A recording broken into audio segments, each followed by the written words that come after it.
Gonna have Mr. Nightmare rolling in the background. You already know how I feel. You know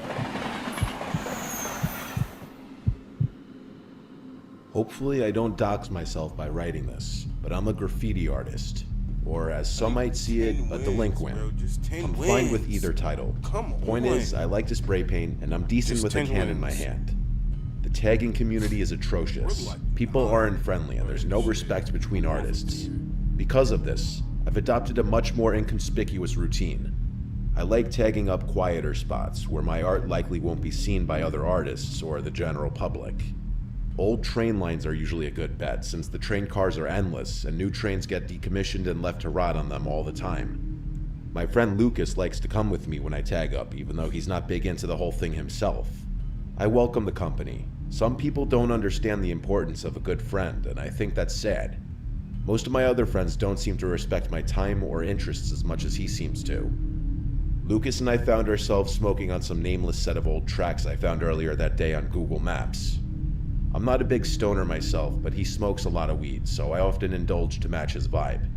It wasn't that late, maybe a little past 10 p.m. We finished a J and talked as we walked alongside the old, rusty freight train. Oddly enough, there wasn't a single tag on the entire train. It must have been recently moved here, I thought, excited that I'd get first dibs on such a good surface. I tossed Lucas a can for him to mess around with, and I started doing my own thing. About 5 minutes later, I finished my first tag. I admired it for a bit before moving to the next car, then the next. About 15 minutes and 2 paint cans later, I had 3 decent tags up adjacent to one another, and I was pretty proud of myself for how they looked in combination with each other. Sorry in advance if this offends anyone, but I tend to discard my empty cans wherever they go dry. So I flung them back the way we had come, enjoying the satisfying clattering sound a ball bearing makes when bouncing around the inside of an empty can. I then caught up with Lucas, who had seemingly rolled and lit another joint, neglecting the paint I had given him. For context, the reason I'm not a big stoner is because I started getting unbearable anxiety highs much more frequently, maybe 90% of the time. In hindsight, smoking 2 J's with Lucas was a borderline detrimental decision. After all, we were doing something illegal, which was already pretty anxiety-inducing. I smoked the second joint anyway, confident that I'd be okay. As soon as the final sparks floated off the J, that's when we heard it. A muffled clang from somewhere behind us rang out into the night. The two of us froze and stared into the darkness. I could feel droplets of sweat forming around my neck as adrenaline began coursing through me. I couldn't tell if the sound had come from outside of the train or from inside one of the cars. It was hard to tell which option was worse. We waited for a full minute in silence, and nothing. That's when I whipped out my phone and recorded this video. Bro, what the fuck was that? No way, bro. You fucking heard that? I heard that shit. What the fuck? No, bro. Fuck. As the video shows, whoever made that noise picked up one of my empty paint cans and threw it at us, before chasing and shouting at us. You can't really see the paint can in the video, but I swear to you, that's what the first sound was. As we frantically made our escape, whoever was behind us yelled, "You better not trip, boy." A few seconds later, an actual gunshot sounded off behind us, almost causing Lucas to trip and fall. It startled me so much that my finger slipped off the record button on Snapchat and the video cut out. We bolted down the tracks until they intersected a main road and didn't stop running until we were a safe distance away. I don't think I've ever been more terrified in my entire life. It didn't help that I was stoned out of my mind. My hands were literally shaking. So were Lucas's. We found our way back to the car and drove home in silence. What was I supposed to do? Call the police? I was literally breaking the law. That wasn't an option. The story doesn't end there, though. I actually went back to those tracks a few weeks later, but this time during the day and equipped with my trusty Glock 17. To my surprise, the train was still there. Despite that, there was a pretty glaring difference this time around. In the 3 spots where my tags had previously been were now ugly blotches of red paint. Someone had deliberately covered my work. Quietly, I kept investigating and eventually came to a train car with its door wide open. I took a look inside, and it was bizarre. The train car was completely empty, except for a chair in the direct center and what looked like ropes and chains scattered about. Some of the ropes were wrapped around the legs of the chair, and others were just lying on the floor. The weirdest part was the smell, though. The whole car smelled like bleach. If you closed your eyes, you would have guessed you were in a cleaning supply closet. I can't overstate the smell, though. It literally smelled like the whole train car had been doused in bleach. I went to take a picture of the scene when I thought I heard a metal clang somewhere further down the train. To the house, Derwin. I could have imagined it, Derwin. but I wasn't taking any chances. That was enough for me. I was out of there as quickly as I had come. Touchdown. I've told so many people this story, and none of them could rationalize that psycho's actions in a way that makes sense. I doubt a homeless person would be able to get their hands on a gun, but I can't fathom why someone other than a homeless person would respond so aggressively, and why they decided to cover up my tags is another mystery. I think the most disturbing aspect of this whole thing was the chair in the middle of the train car. I really want to go back to those tracks just to take a picture of what I saw, but I haven't worked up the courage to. I have no idea if whoever was there that night was really shooting to kill us or just trying to scare us, but sometimes, late at night, when it's just me and my thoughts, I can still hear that shot ringing in my ears.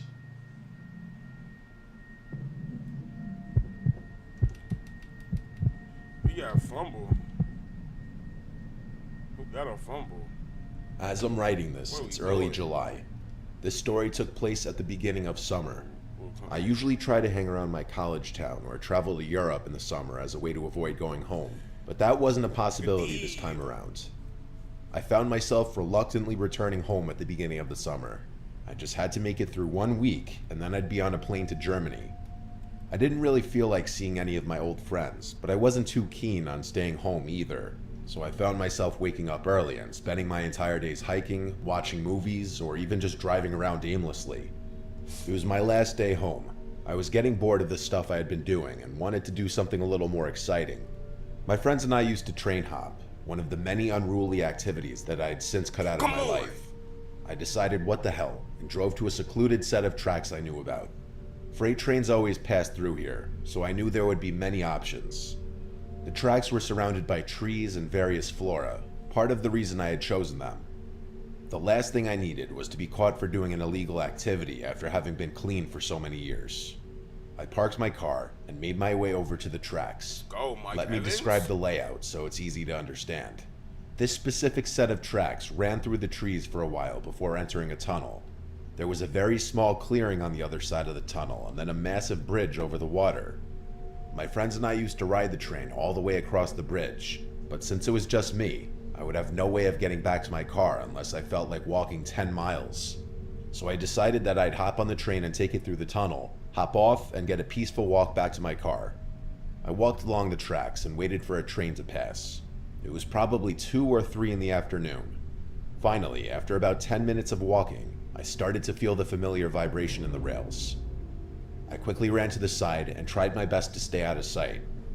Usually, as far as I know, freight train conductors didn't care enough to report people walking along the tracks, but I didn't want to take any chances. The train passed, and I waited for a good amount of cars to go by before emerging from my hiding spot. I picked a car that looked easily attainable and began jogging alongside the train like I had done 100 times before. Once I was confident enough, I grabbed hold of the ladder and swung myself up. It was pretty easy. The train wasn't traveling very quickly. As my part of the train was about to enter the tunnel, I saw a strange flash of light from up ahead. I assumed it was a spark from the train or something, but truth be told, I had never seen anything like it before. I hoped there wasn't an errant wire or something dangerous in the tunnel, but it was too late to hop off. The train started picking up speed since the tunnel was perfectly straight, and I closed my eyes as the adrenaline rush started coming on. Just then, I felt a hand reach out from the darkness and literally grab my leg. I lost my footing and nearly slipped, but my hands were firmly gripping the train. I screamed and kicked, but the train sped by before I could make contact with anything. Before I could even comprehend what just happened, I felt another hand slap against my leg. I screamed again before scrambling up the ladder, hopefully out of reach. My heart was racing. What the hell just happened? The train exited the tunnel, and I hopped off without thinking. I waited for the train to completely pass and watched it chug over the bridge. I remember pacing back and forth in the little clearing, thinking about what just happened. Like, were there really people in the tunnel, and what could they possibly be doing there? Oh, no way. Why the hell would they try to drag me down? All of these thoughts and more were racing through my mind when a stark realization struck me in the face. The only way back to my car was through the tunnel. There was absolutely no chance in hell I was walking back through that tunnel with those people in there, especially since they'd be able to see my silhouette and I'd be walking through darkness. I sat on the ground for what felt like forever. There was no other option. I couldn't walk across the bridge without risking my life. A train could come along at any second and the bridge was too long. I considered calling someone to come rescue me, but I wasn't even sure if they'd be able to do anything. Police weren't an option. I was breaking the law just being here. I had no choice. I picked up a rock and started making my way through the tunnel. There were 2 people in there, which I knew for a fact, but there could have been more. I had no idea. I got about halfway to the point where I felt the second set of hands when I heard something. A faint clicking was coming from somewhere in the tunnel. It sounded like a human clicking their tongue, but it could have been made by a machine. It was honestly hard to tell. I froze and thought to myself, continuing to walk this tunnel was a death sentence. I felt a rush of confidence and pulled out my phone. "You better stay back or I'll shoot," I threatened, my words echoing off the tunnel walls. There was a moment of silence. The clicking stopped as quickly as it had begun. I was obviously bluffing about having a gun, but I figured it was better to bluff than just walk in silence. I then pulled up a video on YouTube of a gunshot sound effect, turned up my phone's volume, and played it. It was honestly louder than I was expecting, and with the echo of the tunnel, I prayed to God that whoever was in there bought it. Without waiting another second, I sprinted full speed into the darkness, bracing myself for a fight. I didn't stop running until I had reached the other side. By some miracle, no one tried to grab me. After making it out of the tunnel, I looked back. There was another flash from deep in the tunnel. This time, though, it subsided long enough for me to clearly see 2 silhouettes standing on the tracks facing me. That was it for me. I turned to leave, but as I was jogging away, the nastiest screech I've ever heard emanated from the tunnel. One more, Josh. It sounded barbaric, definitely human, but far from normal. I don't plan on ever train hopping again. You can see it? Oh shit, I forgot I was streaming. The New York City subway system is a scary place. I've been an MTA worker for 7 years, and nothing really surprises me anymore. When friends and family ask if I have any stories, though, there is one that stands out among the rest. One that I can't explain. This happened to me about 2 years into the job, but I remember it like it was yesterday. I was pretty acclimated to everything at that point, and things had become routine. I was stationed in Brooklyn at the time, and I was doing some routine maintenance in High Street Station. There wasn't a soul on the platform. It was actually kind of eerie. You're used to these subway stations overflowing with people, so seeing them empty and almost deserted looking was a strange adjustment to make. I hadn't seen a person on the platform in hours, and it was dead silent except for the buzz of the lights and the occasional passing train. Out of nowhere, I heard a clang from somewhere down the track. It startled me so badly that I dropped my mop in shock. The sound wasn't something I was used to hearing. The best way I could describe it to you is that sound that a rock would make if it had been dropped on a metal rail. I stopped what I was doing and looked into the tunnel, listening for other noises. After a while, I concluded that whatever I heard had either been caused by an animal or a falling piece of cement. After all, these stations were pretty old. I went back to work, not thinking too much about the sound. About 10 minutes later, the same sound shook me from my concentration, only this time it was probably about twice as loud. This time, I actually became a little concerned, dare I say scared. Was it really possible that 2 chunks of the ceiling had fallen in the span of 10 minutes? I put down my supplies and walked over to the tunnel entrance, trying to be quiet. I peered into the darkness and couldn't really see anything. I debated whether or not it was a good idea to call out into the tunnel, and ultimately decided against it. I still figured it was nothing, but after the initial fear had worn off, I was more confused than anything. I kept trying to think of things that could make it sound like that, not once, but twice. It was especially bizarre since the second sound was louder. I tried to keep my mind off the sounds and went back to work. finding a good rhythm again. I was almost done with my work on this platform and was pleased that I'd get to leave this weird station soon. As I was wrapping things up, I heard something that gave me the chills. A child's voice called out for help from inside the tunnel, and he sounded like he was in distress. I instantly stopped what I was doing and made my way over to the edge of the platform. I hesitated for a few seconds before deciding that a child in anguish wasn't something my moral conscience would allow me to ignore. I walked down the steps leading onto the tracks and waited for my eyes to adjust to the darkness. I shouted into the tunnel, asking that kid if he was okay. No response. That's weird, I thought, starting to feel nervous about this encounter. Just then, the kid's voice rang out again, repeating his call for help. I yelled back, asking him if he could hear me. He responded yes, and I asked where specifically he was. Bro, why do I feel like There was a brief moment of silence before he just said, "In front of you. Just keep walking." I really didn't want to, but couldn't just leave some helpless kid all alone on those tracks. It was dangerous. I began walking forward when something dawned on me. I yelled into the darkness one more time, this time asking the kid what was wrong.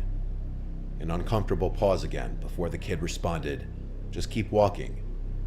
I didn't like that. This whole thing was off. My eyes finally adjusted to the darkness, and I was able to slightly make out what was in front of me. There actually was what looked like the shadow of a kid just up the tracks, but there was something else that almost made me scream in fear. Another shadow, this one much taller, obviously an adult. My blood ran cold, and I stopped in place. This wasn't happening to me. As slowly as I could, I turned around and made my way back to the platform. Luckily, I wasn't chased on the way back. The kid shouted, "Wait, where are you going?" once I reached the platform, but I wasn't sticking around another second. I made my way up the stairs and called the police as soon as I got cell service. I told them everything, and police were swarming the platform in a matter of minutes. I waited to see what they turned up. After about 20 minutes of searching, they did find something chilling. There was a single kid's shoe just lying in the tunnel, which the police hypothesized could have signified a struggle. After hours more of searching and scouring every available database for missing children, we were told we'd receive a call if anything ever came up. It was concluded that whoever had been down there, though, had hidden somewhere in the tunnels. I have no idea what to think of this experience. This is the best theory I can come up with. Some psycho kidnapped a child and forced him to yell for help in an attempt to lure some unsuspecting Good Samaritan into a trap. Or hell, maybe it's their own kid who they're raising. Damn, I got a lot of... Oh, that was the wrong... I'm gonna catch up.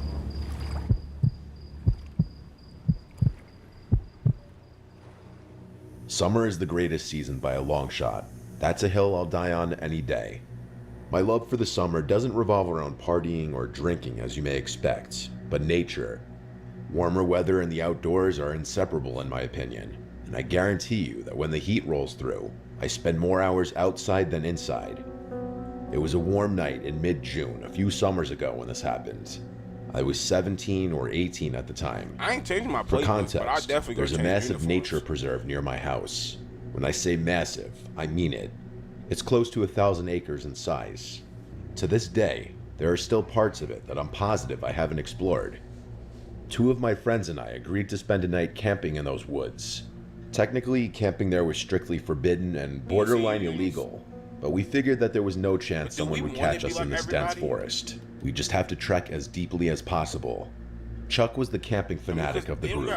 I'm telling you, this kid loved cosplaying as a Boy Scout and probably knew close to 100 different knots. That's just me, though. Our other friend Jackson always supplied the drinks. If we were sober, he was unhappy. That's just how things went when Jackson was involved. I remember the feeling of the gentle summer breeze blowing through my hair as the 3 of us packed up Jackson's car.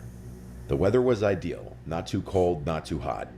A few beers later, the 3 of us found ourselves lugging camping equipment through the woods at like 11:30. I can't lie, I was feeling the alcohol start to hit me as we marched along. Chuck always carried this industrial-grade flashlight with him, so the darkness of the forest wasn't much of an issue. As much as I enjoyed the outdoors though, traversing through thick woods at this hour was a bit creepy, even with Chuck's flashlight on hand.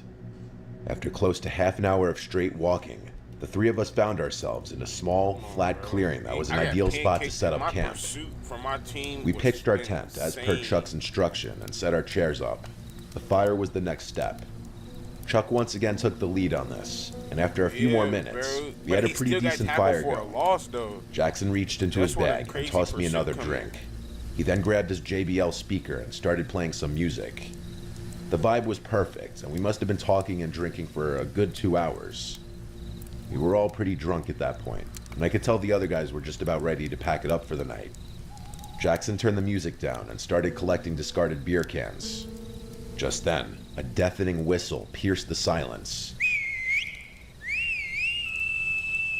I nearly jumped out of my seat, going from drunken haze to high alert in a matter of seconds. I don't know how to describe it. The whistle was abnormally loud, but still sounded distant. Jackson quickly shut the speaker off, and the three of us sat in silence as we exchanged concerned looks. I could feel my heartbeat pounding through my chest. What is his safety favorite? We sat there, frozen in place for what seemed like forever, listening intently to our surroundings. But there was nothing. It almost seemed quieter now than it had when we first got there. Like eerily quiet. Not even the normal wood sounds you come to anticipate. I used that time to play my memory of the whistle back in my head. It definitely wasn't an animal's noise. The best way I can describe it is a standard whistle you hear at a ballpark. Chuck finally broke the silence, quietly urging us to pack up and leave. Jackson and I disagreed with that plan, though. We might risk encountering whoever made the noise, which I was beyond terrified of. It was past 3 a.m. at this point. An encounter this late would only mean trouble. Chuck hypothesized that whoever made that noise was probably aware of our presence, which was a chilling thought. I didn't know what to do. On one hand, staying put violated every survival instinct I had. Packing up and leaving at this hour didn't seem like a much better option either, though. We finally agreed to wait it out. I went to put the fire out, but Chuck cautioned me against it, saying that a fire would repel any dangerous animals. Only then did the true gravity of the situation smack me in the face. We were literally miles away from any civilization. It was 3 a.m., and there was an unknown entity somewhere in the darkness. Another 10 minutes or so passed, and we had resumed talking, but at a much lower volume with no music. I don't think any of us felt safe going to sleep just yet, though. And then, out of the corner of my eye, I saw it. Something small flew over the darkness of Jackson's shoulder and landed directly in the fire. It was a firecracker. I screamed bloody murder as it started sparkling in the fire, and Chuck cursed as he sprung up out of his chair and bolted into the darkness. Jackson and I scrambled to follow, leaving all of our stuff behind. We caught up with Chuck, whose flashlight was beaming wildly through the woods as he frantically sprinted. We ran until we couldn't anymore, and Jackson keeled over and threw up. Chuck shut the light off, and the three of us stood there, panting, trying to figure out if we were being followed. To my surprise, it didn't seem like anyone followed us. I don't think I've ever been so afraid, though. Why in the world would someone have done that? We needed to figure out what to do. Jackson wanted to just find our way out of the woods and never come back, but Chuck was reluctant to leave all of his camping gear behind. Plus, he reminded us the fire was still active. I was dumbfounded. How could he be concerned with forest fires after what had just happened? Eventually, I agreed with Chuck that we should at least check on the site. After all, no one had actually chased us. So there was a slight possibility that whoever threw that firecracker was just playing a cruel prank. Chuck was a navigational expert and was actually able to retrace our footsteps. I could make out the glow of the fire as we quietly approached. Before I could get any closer, though, Jackson put a hand in front of me and pointed with a horrified look on his face. I strained my eyes to make out the sight in the distance. What I saw is probably the most terrifying thing I'd ever laid eyes on. There were 3 people sitting motionlessly in our chairs like statues. The one whose face I could see looked lifeless and his mouth was hung open. I was afraid to move. What were they even doing? I thought, realizing that they weren't even talking. This was not normal. The 3 of us watched for a little while longer before deciding to back off. We turned to leave, but Jackson's foot clipped a rock, causing him to curse in frustration. Within seconds, the glow from the fire abruptly went dark, as if it had been covered with a cloak. It was freakishly fast. We didn't stick around another second. We again sprinted away from the site, but this time we could hear footsteps crashing behind us. We didn't stop this time. We bolted out of the woods and ran all the way to Jackson's car. By some miracle, we weren't followed out of the woods. None of us spoke on the drive back, each of us lost in our thoughts. The next day, Chuck insisted we return to the site in the daylight to collect his belongings. Jackson wanted nothing to do with that, but I agreed to accompany Chuck. After some searching, we eventually found the site, which looked mostly untouched. That is, until we got a little closer and noticed the putrid smell coming from Chuck's tent. He unzipped it, and we found a dead, rotting rat. It was sickening. I took the hint, and haven't been back to that preserve since.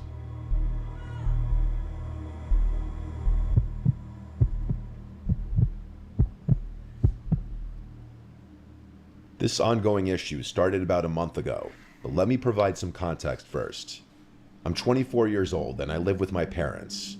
My family is not well off and never has been, and pretty much all the money I make goes into supporting the household. My relationship with my parents is not the best. We bicker quite often, and whenever I'm not working or hanging with friends, I tend to stick to myself. I don't want to write a hard luck story or anything like that, but I've had it tough growing up. Fitness has always been my go-to escape. I see it as a healthy way to get my mind off personal burdens, while also providing a good excuse to leave the house.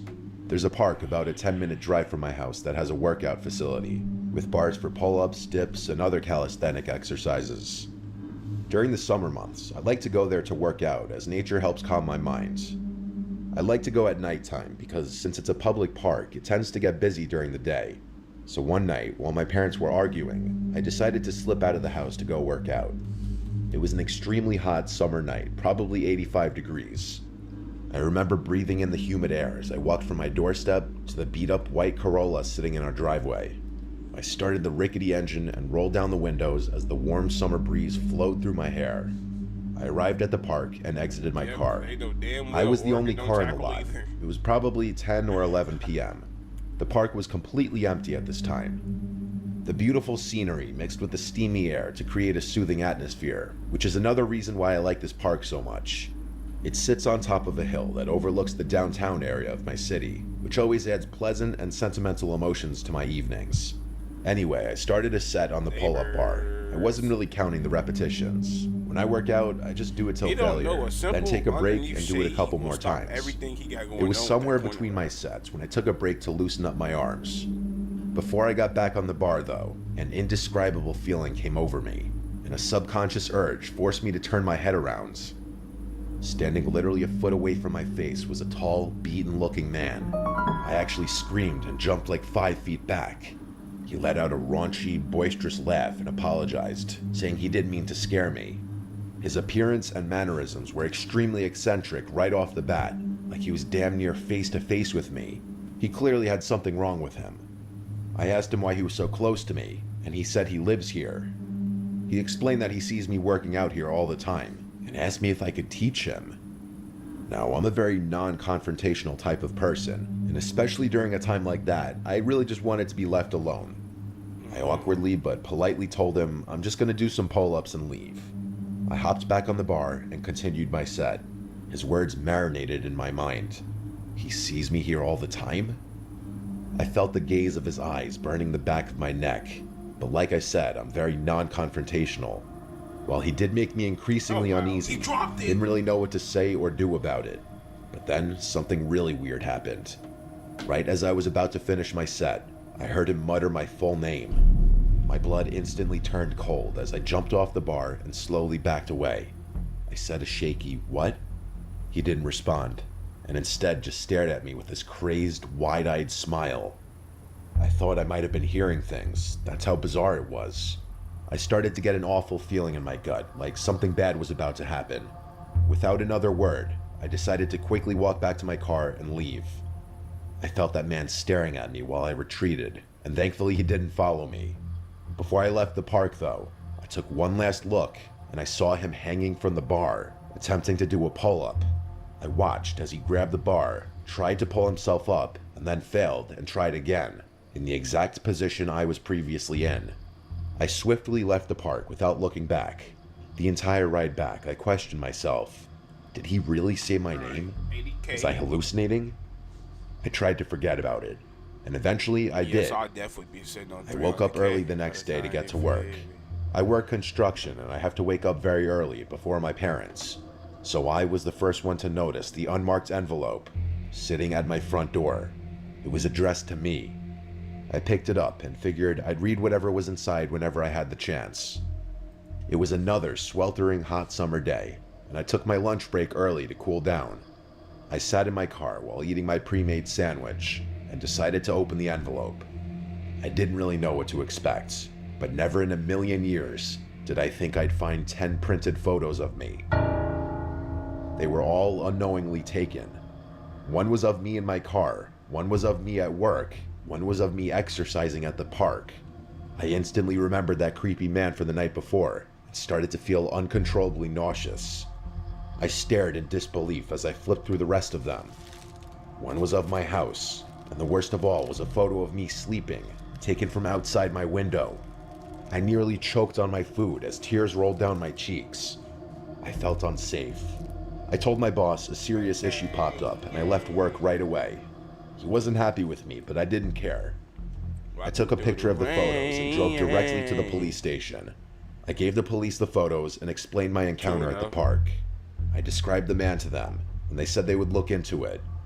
I told my parents about it too, and for the first time in a long time, I actually got some sympathy out of them.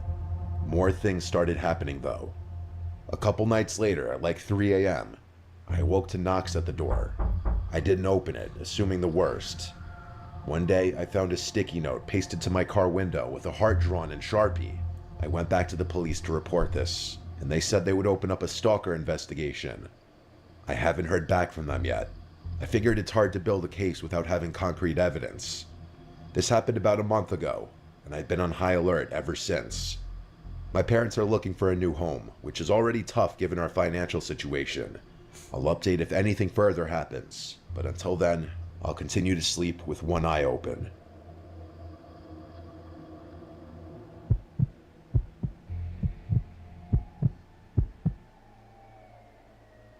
This happened to me last summer when I was 22. I wasn't a very outgoing kid at the time. If I ever did anything social, it was because my degenerate friends had somehow dragged me out of the house. This was one of those times. Well, it was supposed to be. My friend Philip invited me to a house party at like 8 p.m. It was pretty spontaneous, but I had nothing going on, so I reluctantly agreed to go with him. I knew he was going to give me crap if I refused. I can't even lie though, the idea of a party, even with strangers, sounded more appealing than being alone. Philip was a few towns over from me, so it made more sense for us to drive separately instead of going together. He gave me the Addy and I was on my way. The literal second I pulled onto the street, Philip bailed at the last minute. Rightfully so, I was super frustrated. How could he bail on me like this? There I was, feeling like a complete idiot outside a stranger's house. Annoyed but determined not to waste the night, I decided to go in. Drove all the way here, I thought, might as well go inside. I walked up the front steps and knocked on the door. The host, Randy, greeted me warmly. He was instantly likable, charismatic, and friendly without being a douchebag. He introduced me around, and things were actually less awkward than I had anticipated. People were really friendly to me despite not knowing who I was. There were even a few girls I had my eyes on. I decided to enjoy the party and hit the booze. Hard. It was getting pretty late, but the party was still raging. Admittedly, I might have overdone it with the drinking. At one point, I was so nauseous and dizzy that I needed a break. It must have been close to 2 a.m. at that point. I went upstairs to look for a bathroom, but they were all occupied. Oh no! The house was deceptively big. Granted, it was probably the alcohol, but I was literally getting lost stumbling through the maze of hallways up there. After making it to the top floor, I found a door leading to what seemed like an attic or storage room. Desperate for privacy, I figured it was as good a place as any to pull myself together. I groped around blindly for the light switch, but there was none. This was definitely an attic or something, as there was also dust everywhere.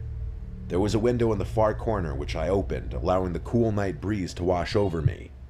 There was a solid minute there where I was seriously considering throwing up onto the roof. The breeze somewhat cured my nausea though, so I just kept my head hung out of the window. It was dark outside, and the quiet was a refreshing contrast to the boisterous chaos downstairs. Sometimes all you need to restore your state of mind is a gentle breeze and some peace and quiet. Just as I was about to close the window and head back, I heard a faint noise. Footsteps on the roof shingles. That didn't make any sense though. Was I going crazy? Curious, I climbed out onto the roof. In all honesty, there was probably a 0% chance I would have done that if I had been sober. I slowly stood up and looked around. In the moonlight, I saw something terrifying. There were two masked figures with bags emerging from another window. It dawned on me. Randy's house was being robbed. I started panicking. Should I shout? Confront them? Then a more pressing question hit me. What if they were armed? In my clumsy state of disbelief, I slipped and scuffed one of the shingles pretty loudly. One of the burglars heard it and jolted his head in my direction. Our eyes briefly met, and I froze.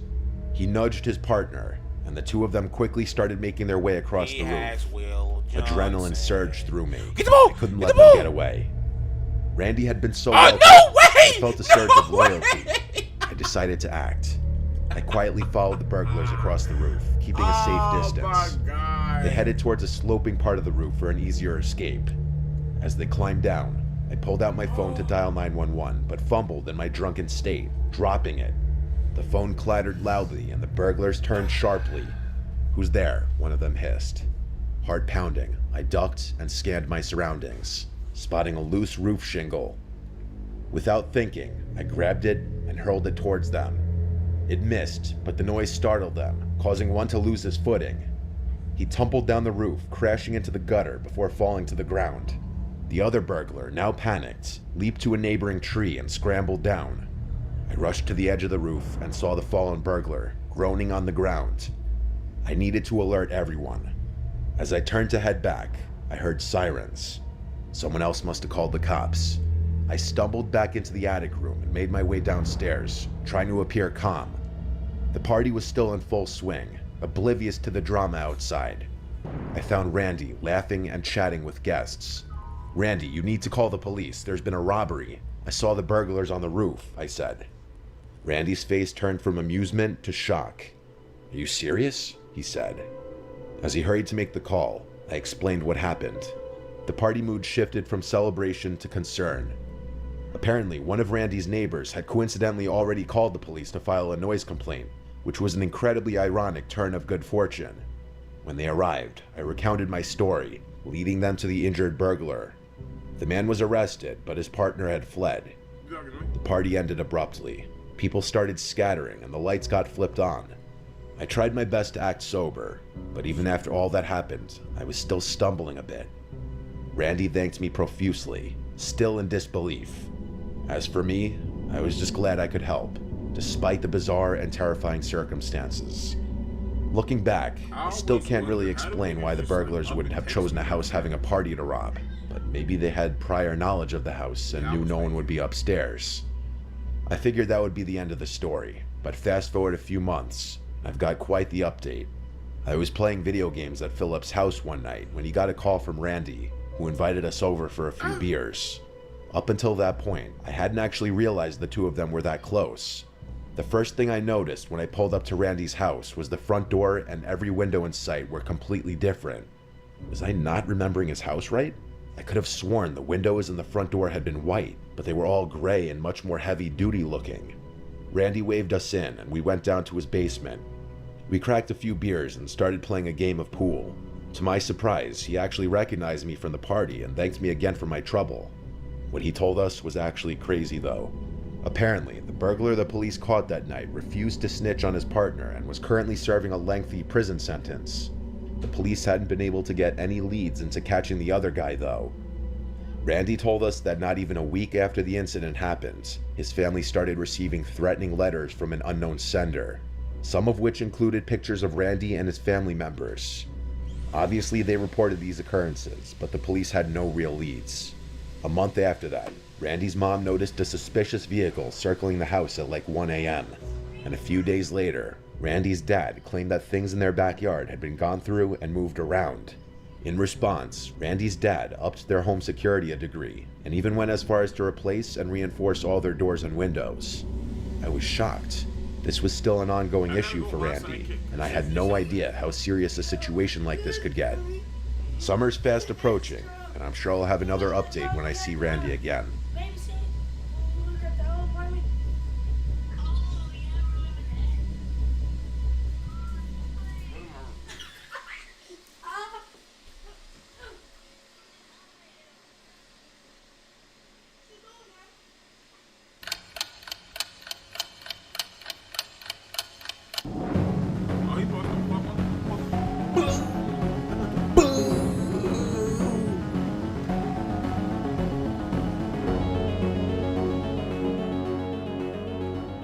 On the night of February 19th, 1994, a man in Southern California called 911 because his girlfriend was struggling to breathe. When the 911 dispatcher picked up this man's call, he was very distraught and asked them to please send an ambulance as fast as you possibly can.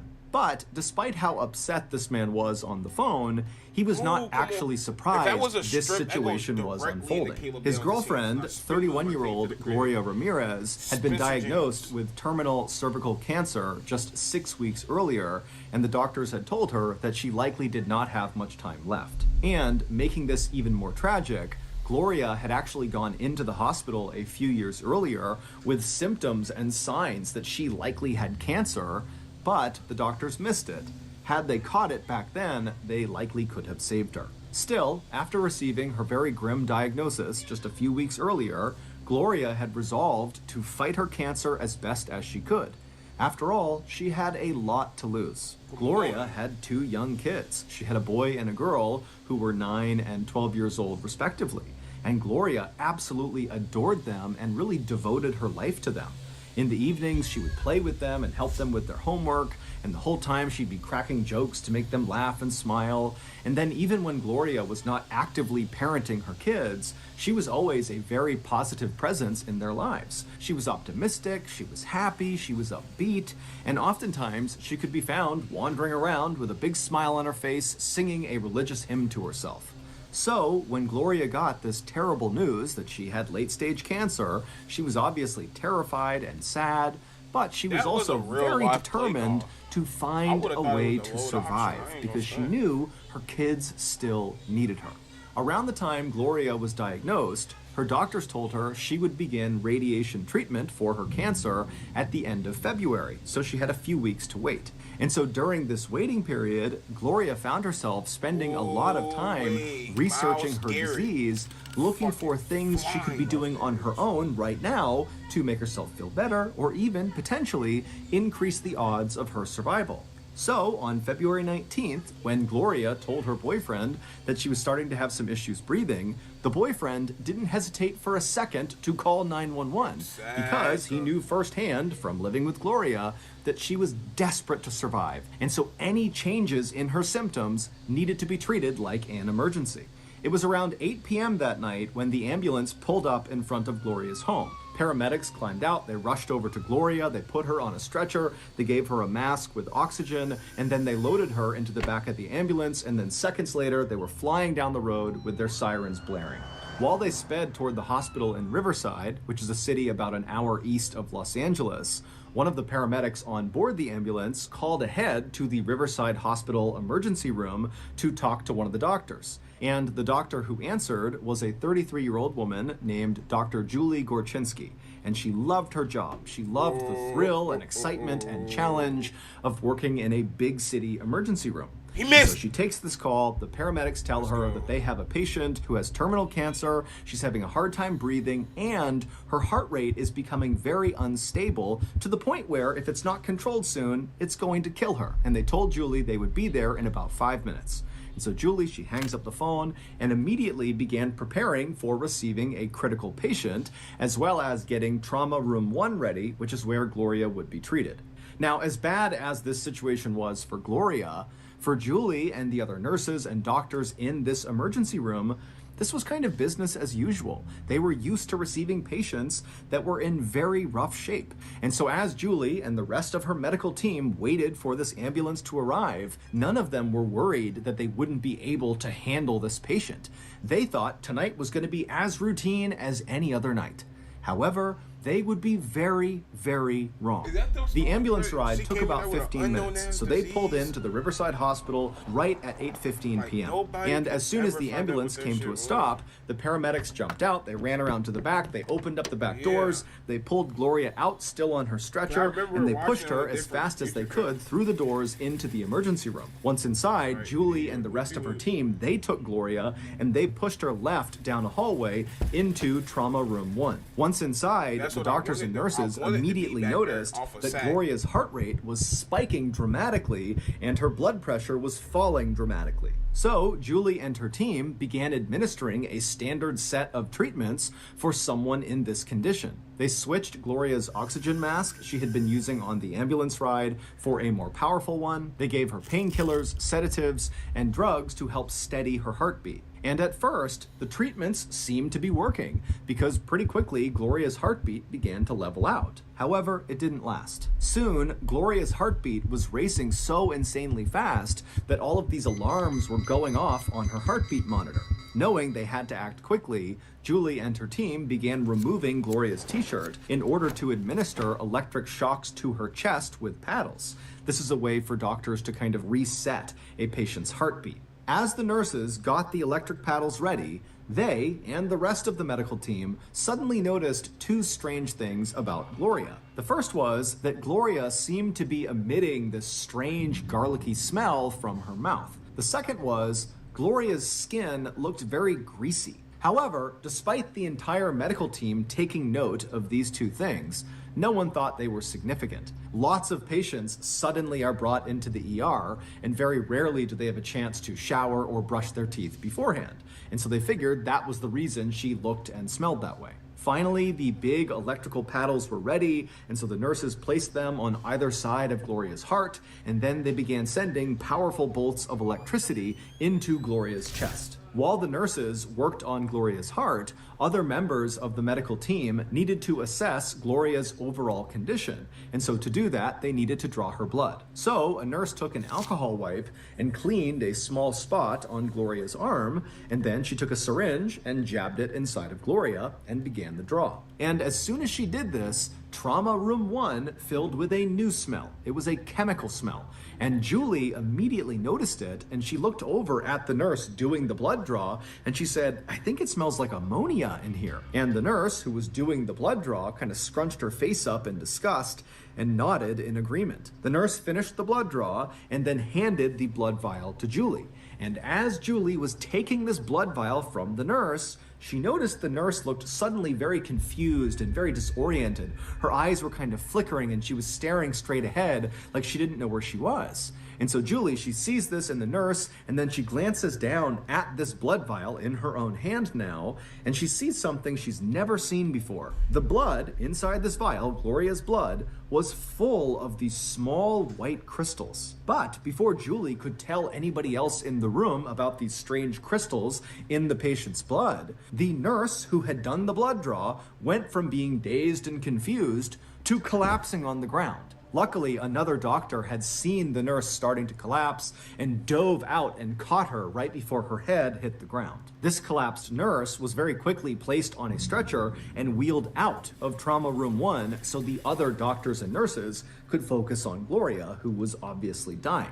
And so Julie, who was still just standing in the middle of this room holding this vial of blood, was wondering what the heck just happened to her colleague. And she's also looking down at these crystals thinking, I've never seen this before, what does this mean? And right as she was about to flag one of the other medical team members over to look at it, Julie began feeling very nauseous and her head started spinning, and then she felt like she might collapse. And so, not wanting to cause any more distractions for the main team, she quickly placed this vial of blood on a nearby tray, and then she quickly made her way out of Trauma Room 1 and sat down in a nearby chair. And as soon as she sat down, another staff member at the hospital who had not been inside of the trauma room ran over to Julie and asked her, hey, are you okay? And Julie, she looked up at the staff member and she tried to speak, but she couldn't. And then her eyes rolled back into her skull and she slumped forward and fell to the ground. And at the same moment that Julie was collapsing outside of Trauma Room 1, Inside of the trauma room, there was another thud as another nurse collapsed, and then another, and then another. And before long, screams were coming out of trauma room 1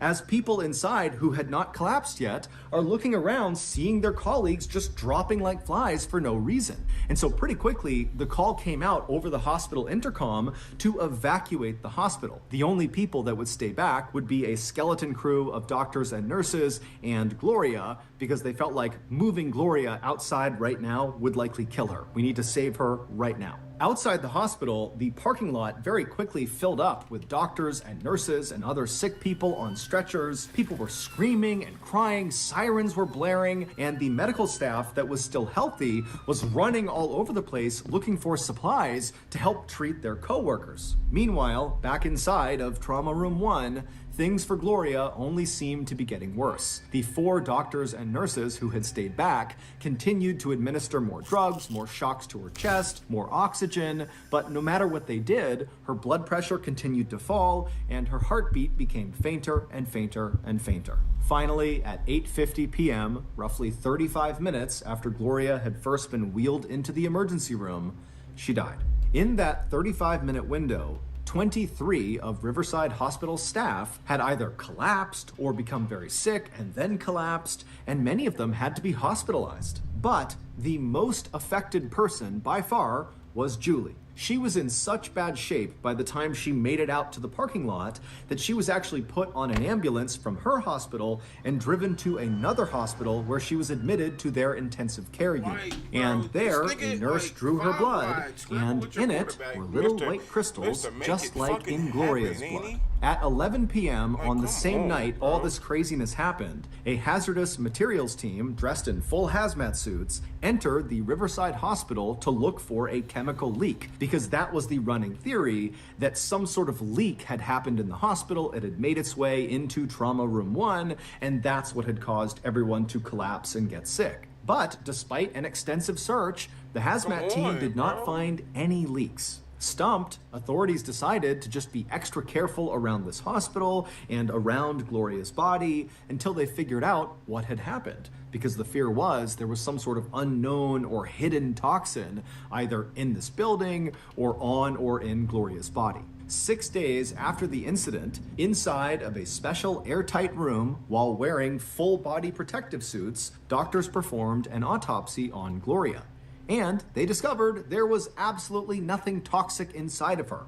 In fact, the autopsy only revealed that Gloria had died of natural causes. Her cancer had caused her heart and her kidneys to fail. Meanwhile, although the other medical staff members who had gotten sick inside of trauma room 1 had mostly recovered, Julie just could not seem to get any better. She had breathing problems and pancreatitis, which is the inflammation of the pancreas, and it's very painful. And her bones were literally just starting to die, leaving her in a wheelchair. Gloria's family blamed Riverside Hospital for Gloria's death, insisting that these toxic fumes that must have been present inside of trauma room 1 came from the hospital, and those fumes are responsible for what happened to the staff, and they are responsible for killing Gloria. And in fact, 3 times in the 3 years leading up to Gloria's death, Riverside Hospital had had some issues with hazardous materials making their way into the hospital. There was sewer gas that came in from a drain. There was a toxic gas that was created from a sterilizer that made 2 people in the hospital sick. And some of the hospital's water was found to have algae in it. But the hospital said they checked their hospital, there was no leak, we did not cause whatever toxic fumes were inside of trauma room 1, and so we are not responsible for what happened to our staff or what happened to Gloria. Riverside Hospital would be searched again and again for some sort of leak. Also, Gloria's home would be searched for toxic gases, and Gloria would be autopsied 2 additional times. But no one could find anything toxic anywhere. So eventually, California's Department of Human and Health Services came forward and said they had the answer to what had happened inside of trauma room 1. They said it was mass sociogenic illness. Mass sociogenic illness is when a group of people all believe they have the same illness, even though there's nothing wrong with any of them. It's caused by fear and anxiety. Basically, the state of California was saying that Julie and the other 22 staff members who had gotten sick and collapsed had just pretended. They were making it up. As for Gloria, they said she just died from her cancer. Now, of course, this explanation made a lot of people unhappy, like Gloria's family, and of course Julie, whose medical problems were very well documented. She couldn't walk anymore because her bones were literally dying. And so Gloria's family and Julie said, you know what, we think the hospital is covering something up and we are going to sue. But before they did, an obscure lab located just outside of San Francisco, California, it was called the Forensic Science Center, was called in to do yet another investigation into what happened inside of Riverside Hospital. And what these scientists found would make history. Here is what they discovered. After Gloria was diagnosed with cancer, she began researching not only her disease, but also alternative treatments that she could do on her own before she began her radiation treatment at the end of February. And according to the scientists of Forensic Science Center, Gloria must have begun using a well-known controversial home remedy to help with her pain. It was called dimethyl sulfoxide, or DMSO for short.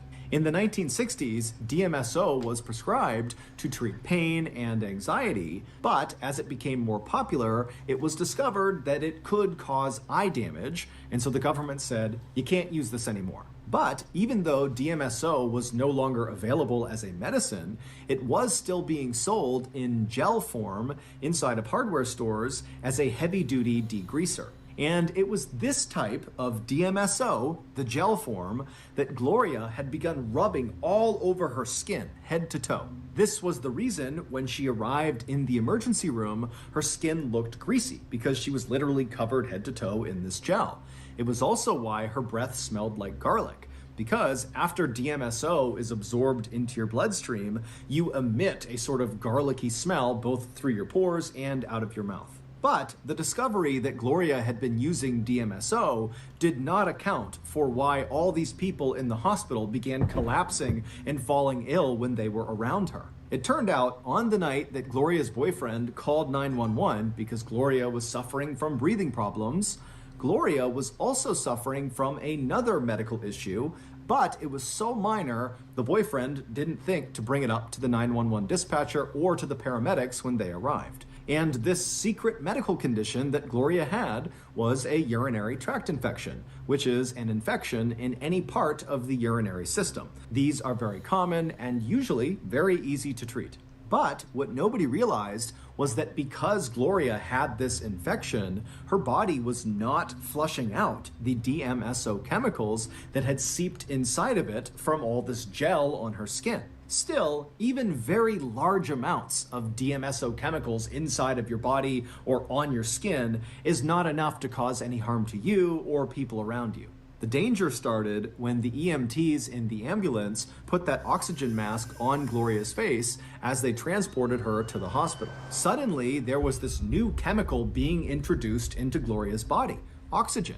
And the scientists from the Forensic Science Center said this new chemical, oxygen, began interacting with the DMSO chemicals trapped inside of Gloria's body, and together they formed a new chemical. Now, if Gloria had gotten to the hospital and responded more positively to the treatments and medicines that the doctors and nurses at the ER gave her, then Julie and the rest of the staff inside of that hospital would never have gotten sick. For that to happen, for that catastrophe to play out inside of that hospital, two very specific things had to happen in the correct order. And they did.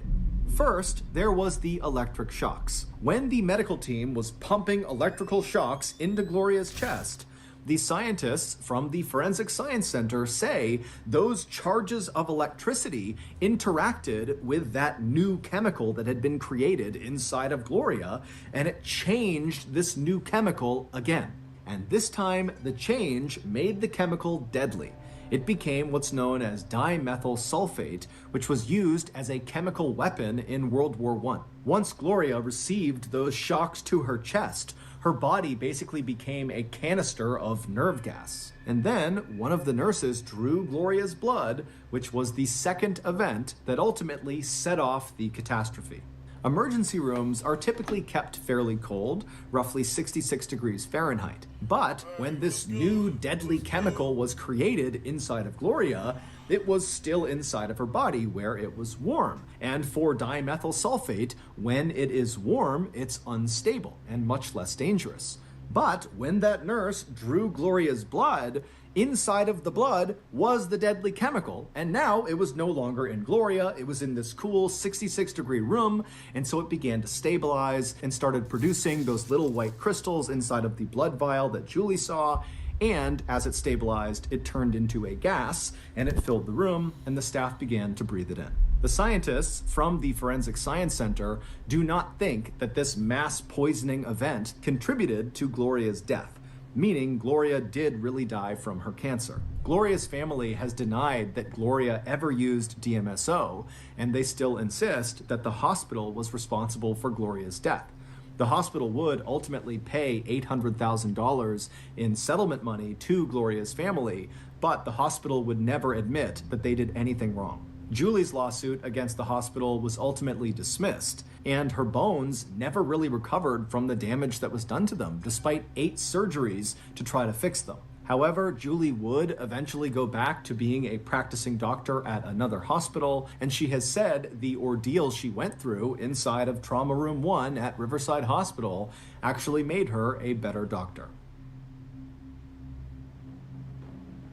So that's going to do it. If you got something out of today's episode and you haven't done this already, please sneak into the like button's house and set all of their clocks back 1 hour.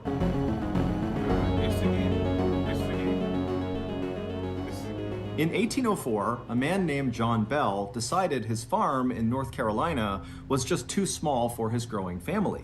So he, along with his wife Lucy and their 6 kids, packed all their belongings onto wagons and then traveled more than 600 miles west to this 1,000-acre patch along the Red River in northern Tennessee. The area they settled was known as Robertson County, and at the time it was very rural and basically nobody lived there. And so the Bell family, when they arrived in Robertson County, fully expected to have to work with the few families that were there to build up the settlement. Basically, they wanted to build a town from scratch. But this was the kind of work that John Bell was born for. He was raised on a farm where he had a reputation for working extremely hard and never giving up.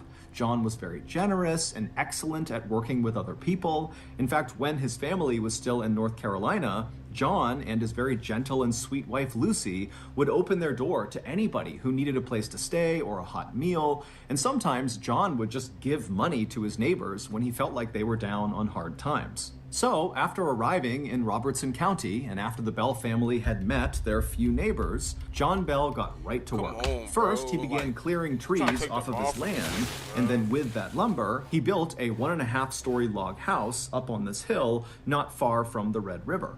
And in fact, the Red River was a very popular picnic spot and fishing spot for the few people that lived in Robertson County. And so in virtue of the Bell's house being so near the river, the Bell family was always running into their neighbors and saying hi and making friends. And so it wasn't long after John and his family had arrived and built this house that the Bell family became one of the most popular families in the area. And for many years, the Bell family lived a very happy and prosperous life in Robertson County. Most mornings, John would wake up first, and then he would rouse the children, who would then leave the house and walk through the nearby woods to go to their school, and then they'd come back before sunset, and then while the kids were at school during the day, John and his older sons would go out and work the land or help build structures around town to build the settlement up, or they would build the boats that they would use to transport the tobacco and meats they produced on their farm down south for trade. John and Lucy would have 3 more kids while in Robertson County, and before long, their oldest children began getting married and starting families of their own and building their own houses nearby. But one summer day in 1817, so 13 years after the Bell family first arrived in Robertson County, John would have a very strange experience that at the time he would completely write off. But years later, they would look back and say, that's when it started. On that summer day in 1817, John was by himself. He was out walking through his cornfield near his house when he looked out and he saw this big dog just sitting in the middle of the cornfield. Now, there were lots of dogs around Robertson County, so it wasn't unusual to run into a dog while you were out and about. But there was something off about this dog. It almost looked misshapen, like its bones had broken many times over and reset at awkward angles. And this dog just looked way too big to be a dog. It almost looked more like a big wolf. And this dog was staring at John in a very human way, not breaking eye contact, staring right at John. Now, John was not someone who easily spooked. But standing in this cornfield, staring at this dog who was staring right back at him, John couldn't help but feel totally unsettled and a little bit panicked. And so John, who had his rifle with him, raised it and fired in the direction of this dog. And when he did, the dog took off running. And so John, he watched as this dog galloped away from him and disappeared into the tree line of the forest far away. And once the dog was totally out of view, John marched forward to the spot in the cornfield where this dog had been sitting. And when he got there, he was expecting to see the corn kind of pressed down from where this big animal had been sitting, but it wasn't. There was no sign that any big creature had been sitting right there. And as he looked around him, he saw there were no paw prints, no tracks on the ground, either coming to this spot or going in the direction that he watched this big dog run off. John was totally confused by this, but after sitting there kind of wondering how this could be, he just told himself, you know what, I'm overthinking this. It was just some big ugly dog and a missed shot. This is no big deal. And so John promptly turned around and walked back to his house, forgetting all about the dog. But not long after John saw this dog in the cornfield, his family began experiencing other strange things back at their house. At night, after the Bell family had climbed into bed, they would start hearing a knocking sound on the side of their house. And as soon as they got up to go inspect it, the knocking would stop. And then they'd lay back down again and they would hear it again, except it was coming from another side of the house. It was like there was someone or something outside of their house just kind of circling around them, periodically knocking on their walls. Now, John was convinced this was not the work of some animal. This was a person, a prankster, and they were hiding out in the woods somewhere. And so he instructed his family not to mention the tapping sounds to anybody in town because he thought somebody in town was doing this to them and he didn't want them to know that they were onto them. He wanted these pranksters to come back and do it again so he could catch them in the act. But over the course of several weeks, the tapping continued, and every time John would lay in wait and try to run out and see who was there, there'd be no one. And there'd be no tracks anywhere around the house indicating that anyone had ever been there. And as unsettling as these knocking sounds were for the family, they were nothing compared to the things that happened next. There's weirder niggas out here than me, bro, and that's not even okay, cause this nigga just ran QB. One Sunday night in May of 1818, so roughly 1 year after John had seen that big dog in the cornfield, and a couple of months after the knocking on the walls had begun in the Bell's household, 4 of John's sons were asleep in their bedroom inside of their home when they woke up to the sound of what sounded like a rat gnawing on one of their bedposts. Now, these boys were sleeping in 2 bunk beds, and the 2 oldest brothers were sleeping on the lower bunk. And so they instinctively got up, stepped onto the floor to go find this rat, but the second they stepped onto the floor, the gnawing sound completely disappeared. The 2 boys searched the room for this rat. They couldn't find it. And when they checked all of the bedposts, there was no sign that any of them had been gnawed on. So the 2 older brothers finally just kind of shrugged it off and climbed back in bed. The moment they closed their eyes, the gnawing sound began again. Except now it was louder and more frantic, like whatever was under there was desperately trying to chew through the wood of their beds. But again, when the 2 older brothers leapt out of their bed to go find whatever animal was doing this, the sound would completely stop and the room would go still. The boys searched the room again. There was no sign of any rat or any animal. There were no marks on the underside of their beds. And so they had no idea what to make of this. The gnawing sounds would continue all that night, making it nearly impossible for these boys to sleep. And it would happen again the next night the same way. But on the night after that, so the 3rd night, the boys heard a new sound in their room. As they're laying in their beds, exhausted from barely sleeping the last 2 nights, they began hearing what sounded like someone gasping for air underneath their beds. Like they were being choked. They were gulping and smacking their lips and clawing at the underside of the beds. The 2 oldest boys were terrified, but eventually worked up the courage and leapt from their bed to confront whatever was underneath them. But again, as soon as their feet hit the floor, the sounds completely stopped and the room went still. But this time, the boys were so frightened, they decided not to try to just go back to sleep. Instead, they woke up the rest of their family, and the Bell family searched the entire house, top to bottom, looking for any indication of what could have been making those sounds. But there was nothing in their house. There was no marks from some animal or rat. I mean, there was no indication that anything was other than normal. Now, to this point, the Bell family had not told anybody in town about either the knocking sounds on the walls, or the rat gnawing sounds, or now the gulping for air sounds. And a part of that was because John had told the family, don't tell anyone because we're going to catch whoever's doing this. But another part of it was the family knew as soon as they brought this stuff up, they could be the target of ridicule because people wouldn't believe them. But after this night, with the gulping and gasping sounds, the Bell kids really could not sleep anymore. They were just up all night, terrified. And so finally, John went to one of his neighbors who he was very close with and confided in him that something weird was happening inside of his house. Now, John was not the kind of person who made things up.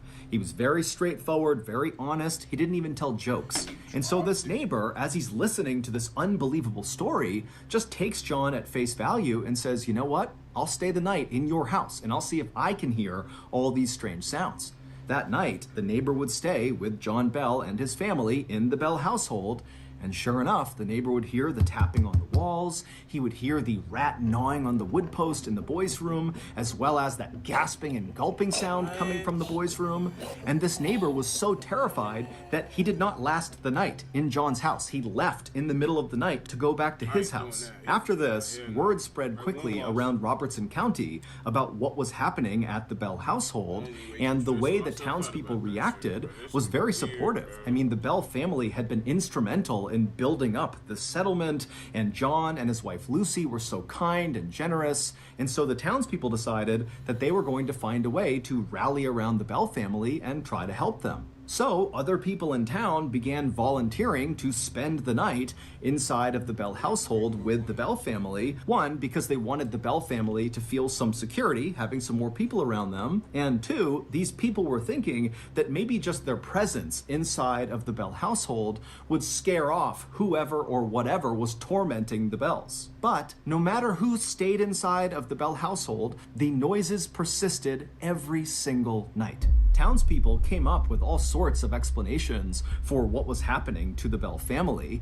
ranging from, John's youngest daughter must be behind this because she wants attention, or other people said maybe there's a family or an individual that hates the Bell family and they're targeting them and they're behind this. There was even a theory that someone in town had learned ventriloquism, which is a kind of performance where the ventriloquist throws their voice so it sounds like it's coming from somewhere else, not from their body. And so the idea was this ventriloquist was just a prankster and they were screwing with the Bell family.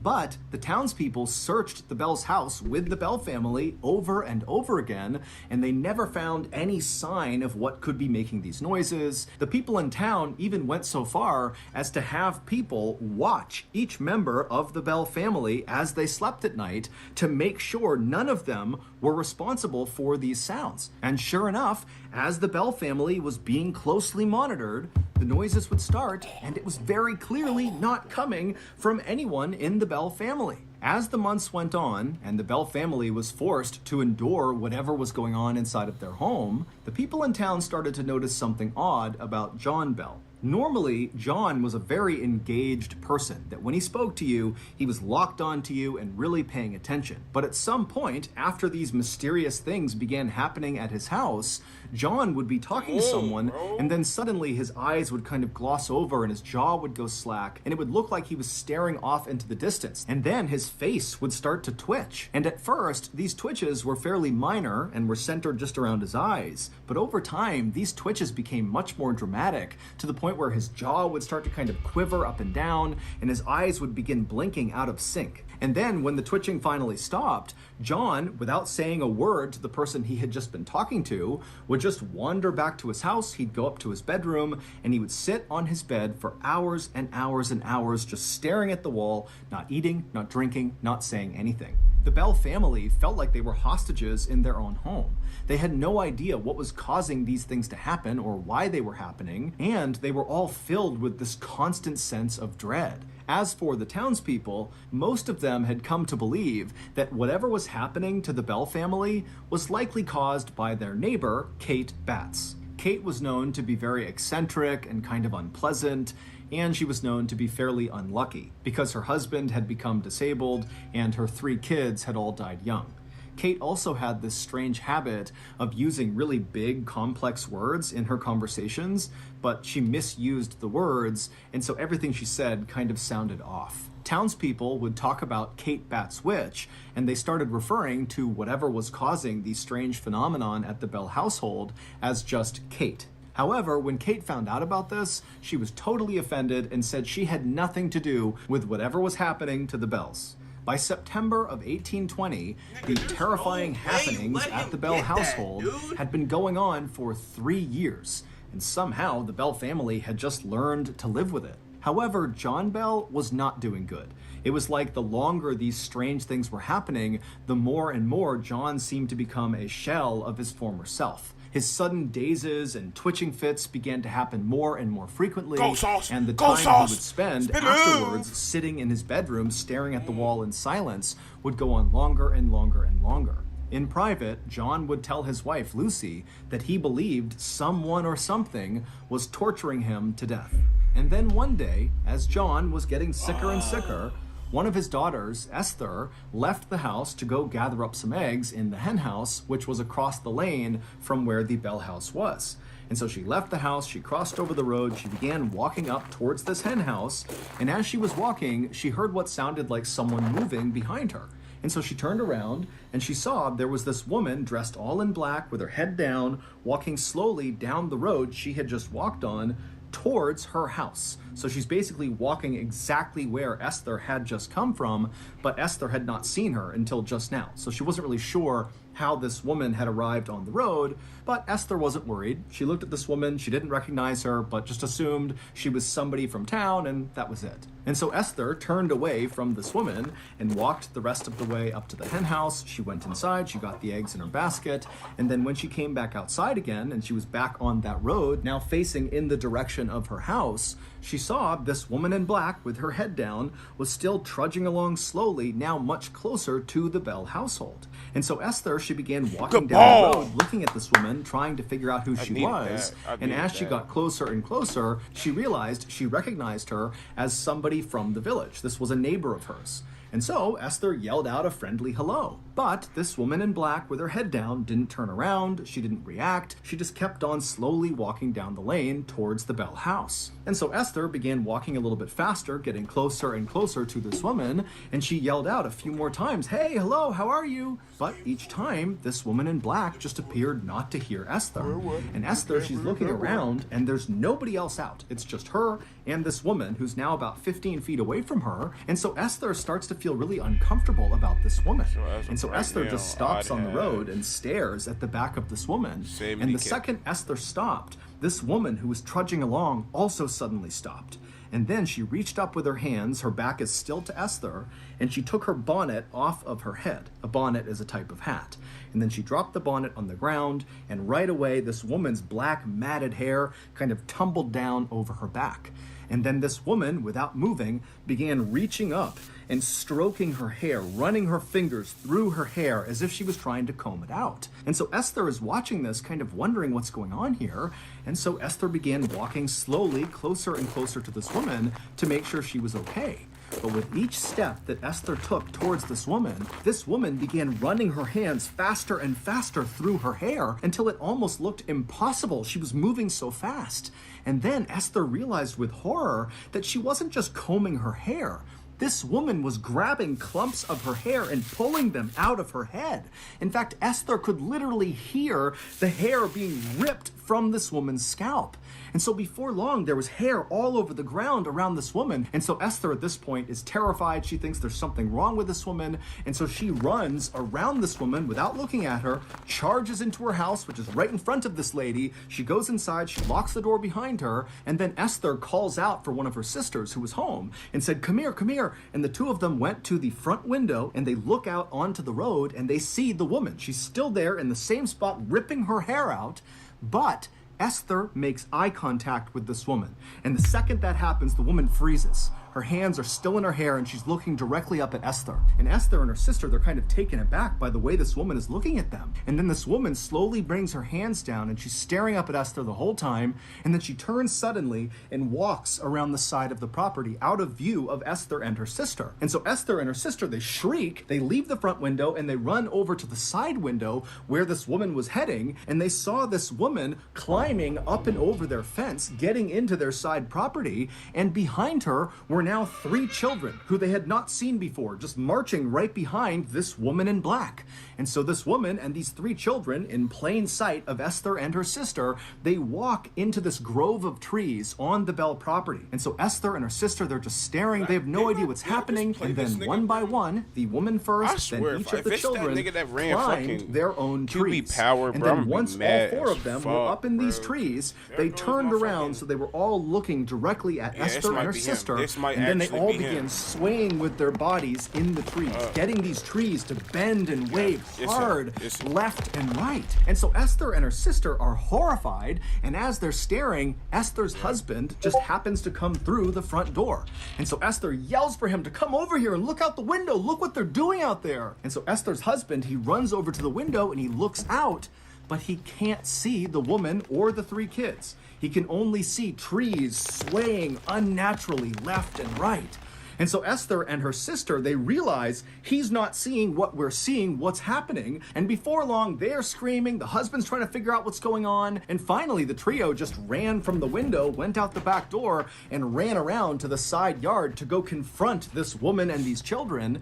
But when they got out to the grove of trees, the woman, the kids, they were gone, and there was no tracks anywhere on the ground to indicate that anybody had been there recently.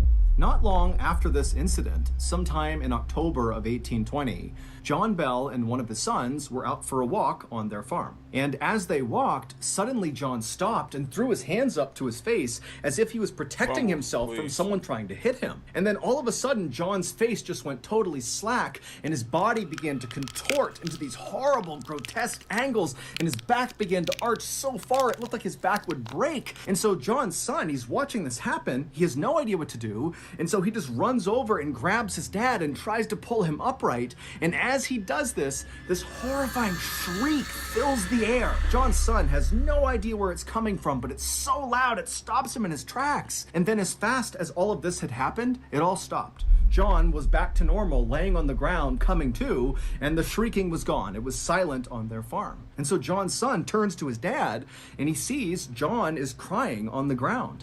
And he says to his son, "I don't have much time left." John's son would help him up, and then the two of them silently just walked back to the house, and John went straight to bed. A few weeks later, on the morning of December 19th, 1820, John didn't come down for breakfast, and so his family went up to his bedroom to make sure he was okay.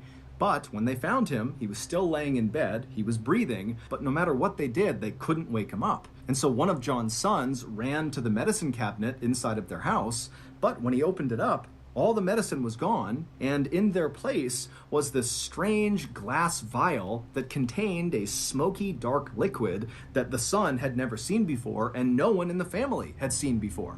And so the family immediately called for a doctor to come to their house, both for John and also to see what this liquid was. And so the doctor showed up. He didn't really know what to do for John. It didn't make sense that he just was not waking up.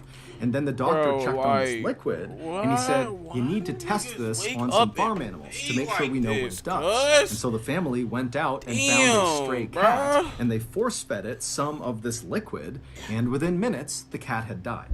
The Bell family swore they had not put that vial in the medicine cabinet. They had no idea what it was or how it got there. As for John, he would not wake up that day, and in fact, the following morning, when he was still in bed, he died. After John's death, these strange occurrences at the Bell household basically all came to a stop. for the most part. Some people in town reported, after John's death, seeing strange lights floating around the Bell property, and also sometimes they reported hearing a strange sing-song voice kind of coming from somewhere out around their property. John's wife, Lucy, would remain inside of that house until 1838, when she passed away. Today, there's nothing left of the Bell household. However, there is a cave on their property, an underground cave, and people swear that's where whatever tormented the Bells came from. So that's going to do it. If you got something out of today's episode and you haven't done this already, please ungold the like button's goldfish crackers. Can you TikTok? Before sunrise on August 22nd, 1986, a man named Ephraim Che woke up feeling groggy and confused. As he lay in his bed inside of his small mud brick house perched up on a cliff, he tried to remember what happened the night before. He didn't know why, but he knew, something happened last night. I gotta remember it. But as he lay there kind of jogging his memory, he felt like there were holes in his memory, like he couldn't quite piece together what had happened the day or night before. However, there was one thing he distinctly remembered about the night before, and that was at some point he had heard one really loud boom of thunder outside. And Ephraim, kind of somewhere in the back of his mind, had thought, oh, it's going to rain tonight, and maybe when I wake up it'll still be raining. And then Ephraim, no matter how hard he focused, he couldn't really remember how much time passed after hearing that booming sound and then getting in his bed the night before. But at some point he remembered being in his bed and feeling kind of sick. And that was it. That was his whole memory of the night before. And so that morning, August 22nd, when Ephraim has suddenly woken up feeling confused, he rolled over and he looked out the window right nearby his bed, and he looked outside and he saw the sky was clear and the grass was totally dry. There was no indication that it had rained anytime recently. And so Ephraim is thinking to himself, something is definitely off here, but I just can't get my mind right. And so finally, Ephraim just sits up in his bed, he swings his legs out of his bed onto the ground, he stands up and practically falls over once he's on his feet. But he eventually gets himself back up, kind of steadies himself, and then he thinks, okay, I need to go check on my 4 kids and make sure they're okay. But the second Ephraim began to move in his house, it was like his body didn't obey his mind. Because moments later, instead of checking on his kids, Ephraim had wandered out his front door and was just standing out in front of his house, just kind of staring off into the distance, having no idea why he walked out there. The village where Ephraim lived was called Nios, and Nios is extremely rural. There's no electricity, there's no running water, and there's no paved roads for miles. The village is actually split into 2 parts. There's Upper Nios and Lower Nios.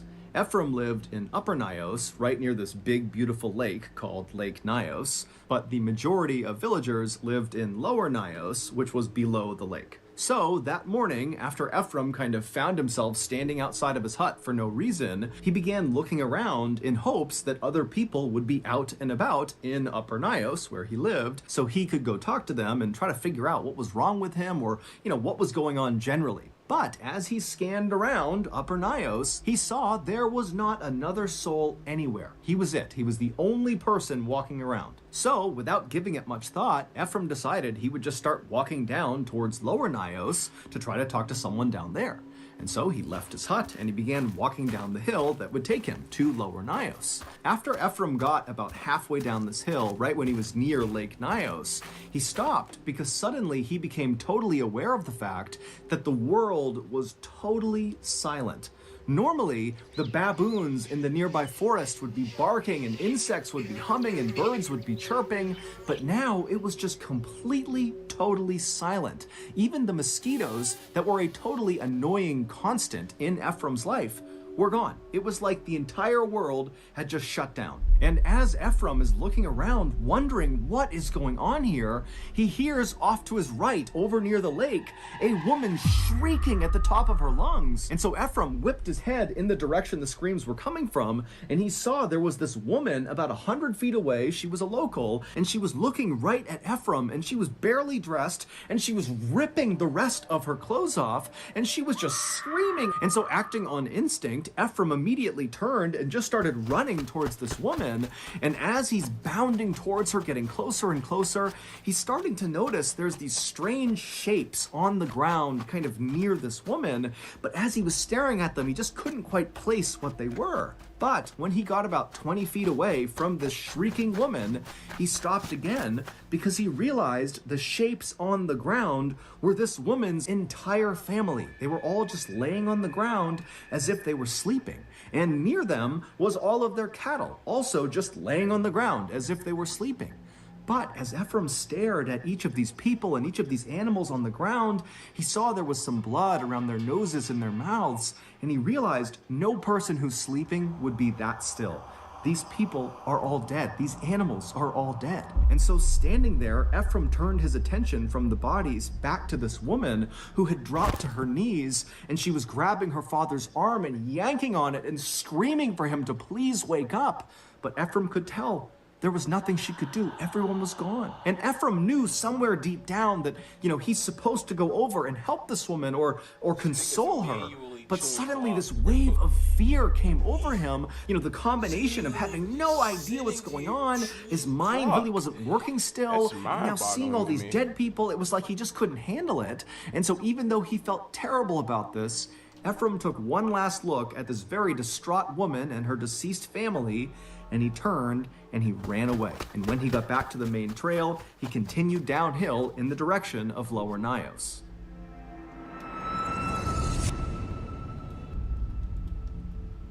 The villagers in Lower Nyos lived in these tiny huts with tin roofs that were closely grouped together, and usually, even early in the morning, Lower Nyos was a very happy and lively place with kids running around and animals walking in the road and music playing. But as Ephraim came down the hill and was within earshot of Lower Nyos, it was deadly silent. And so with panic starting to rise inside of Ephraim, he began to run at full speed, hoping that when he turned the corner and looked down the main road of Lower Nyos, he would see the people he was hoping he would see. But when he turned the corner and looked down Main Street, all he saw were dead animals everywhere. They completely covered the streets, the sidewalk, everything. And so at this point, Ephraim was so desperate to see another person that he kept his eyes looking straight ahead so as not to look at all the dead animals, and just ran straight into Lower Nyos, and he turned towards the first hut he saw, and he ripped the door open and he stepped inside, and as soon as he did, he just stopped. Because on the ground right in front of him was a woman who was very clearly deceased, just laying in the middle of the floor. She had a bowl of corn right near her hand as if she had been eating and then just fell dead. And so Ephraim, he's staring at this dead woman, and then he looks up and he realizes the bedroom is right in eyesight, and he can see her family in their beds. And at first Ephraim thought, oh, they're sleeping. But then as he continued to stare through the doorway into this room, he saw none of them were moving. Their chests were not going up and down from breathing. Her whole family, they were dead too. At this, Ephraim kind of stumbled backwards out of the hut, and then he turned around to face the road he had just been on with all the animals. And when he saw the road again, it was like a piece of his brain started working properly again, because he realized those weren't animal bodies. All those bodies he saw when he came in, those were people.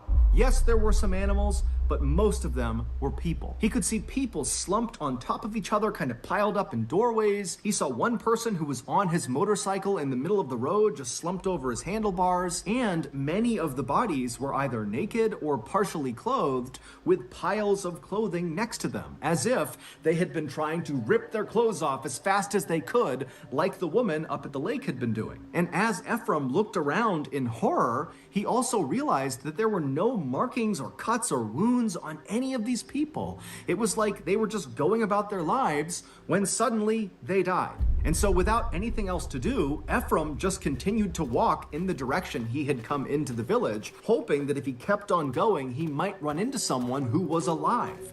And so he begins walking down the road, he's stepping over bodies, he has no idea what to make of this, and then way down the road, up ahead, he sees there are two people coming towards him. There's a man and what looks like his son, and they're jogging down the road, stumbling over bodies, running towards Ephraim. And so Ephraim stops, expecting these people are going to stop and talk to him, But as these two people got closer, Ephraim saw both of them, the father and the son, their eyes were wide and they were looking straight ahead with kind of a distant 1,000-yard stare, and they didn't stop for a second for Ephraim. It was like they didn't even see him. They just kept on running down the road, past all the bodies. Ephraim didn't try to stop them. He just watched as they passed. And then at some point, they veered off the road and ran into the forest and disappeared. And it was at this moment that another part of Ephraim's brain seemed to kind of fit into place.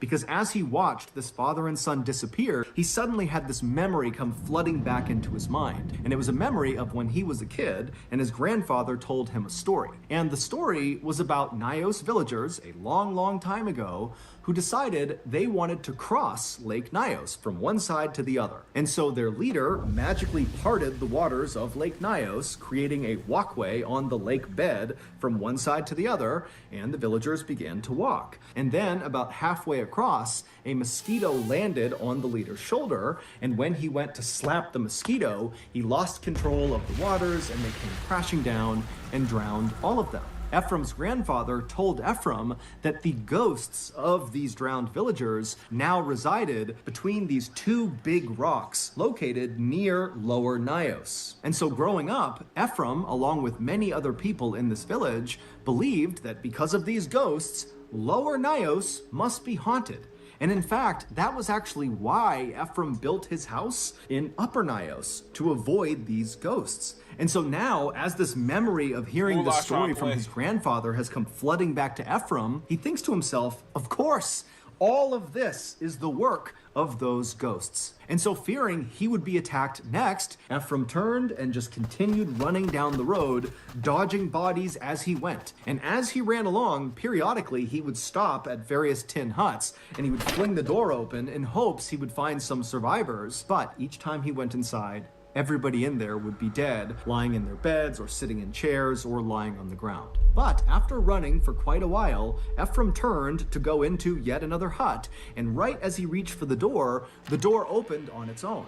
And standing in front of him was the owner of this hut. His name was Joseph Naquain, and he was in much worse shape than Ephraim. The night before, Joseph had been inside of his hut, when suddenly outside he heard that very loud booming sound that sounded like thunder to Ephraim. And then after hearing the sound, Joseph heard his daughter in her bed making this terrible snoring sound. And so instinctively, Joseph turned to walk over to his daughter to make sure she was okay, but he only got a few steps before he collapsed to the ground. He had woken up that morning with cuts all over his arms from where he fell, and he was also totally exhausted and very confused like Ephraim, and so he managed to drag himself over to his daughter's bed, and he pulled himself up onto her bed, and when he got up there, he realized his daughter was deceased. And so now, Joseph has opened the door, and he's looking out, and there's all these dead people everywhere, and Ephraim is looking back at him, and Joseph just can't process anything. He's just standing there in a total daze,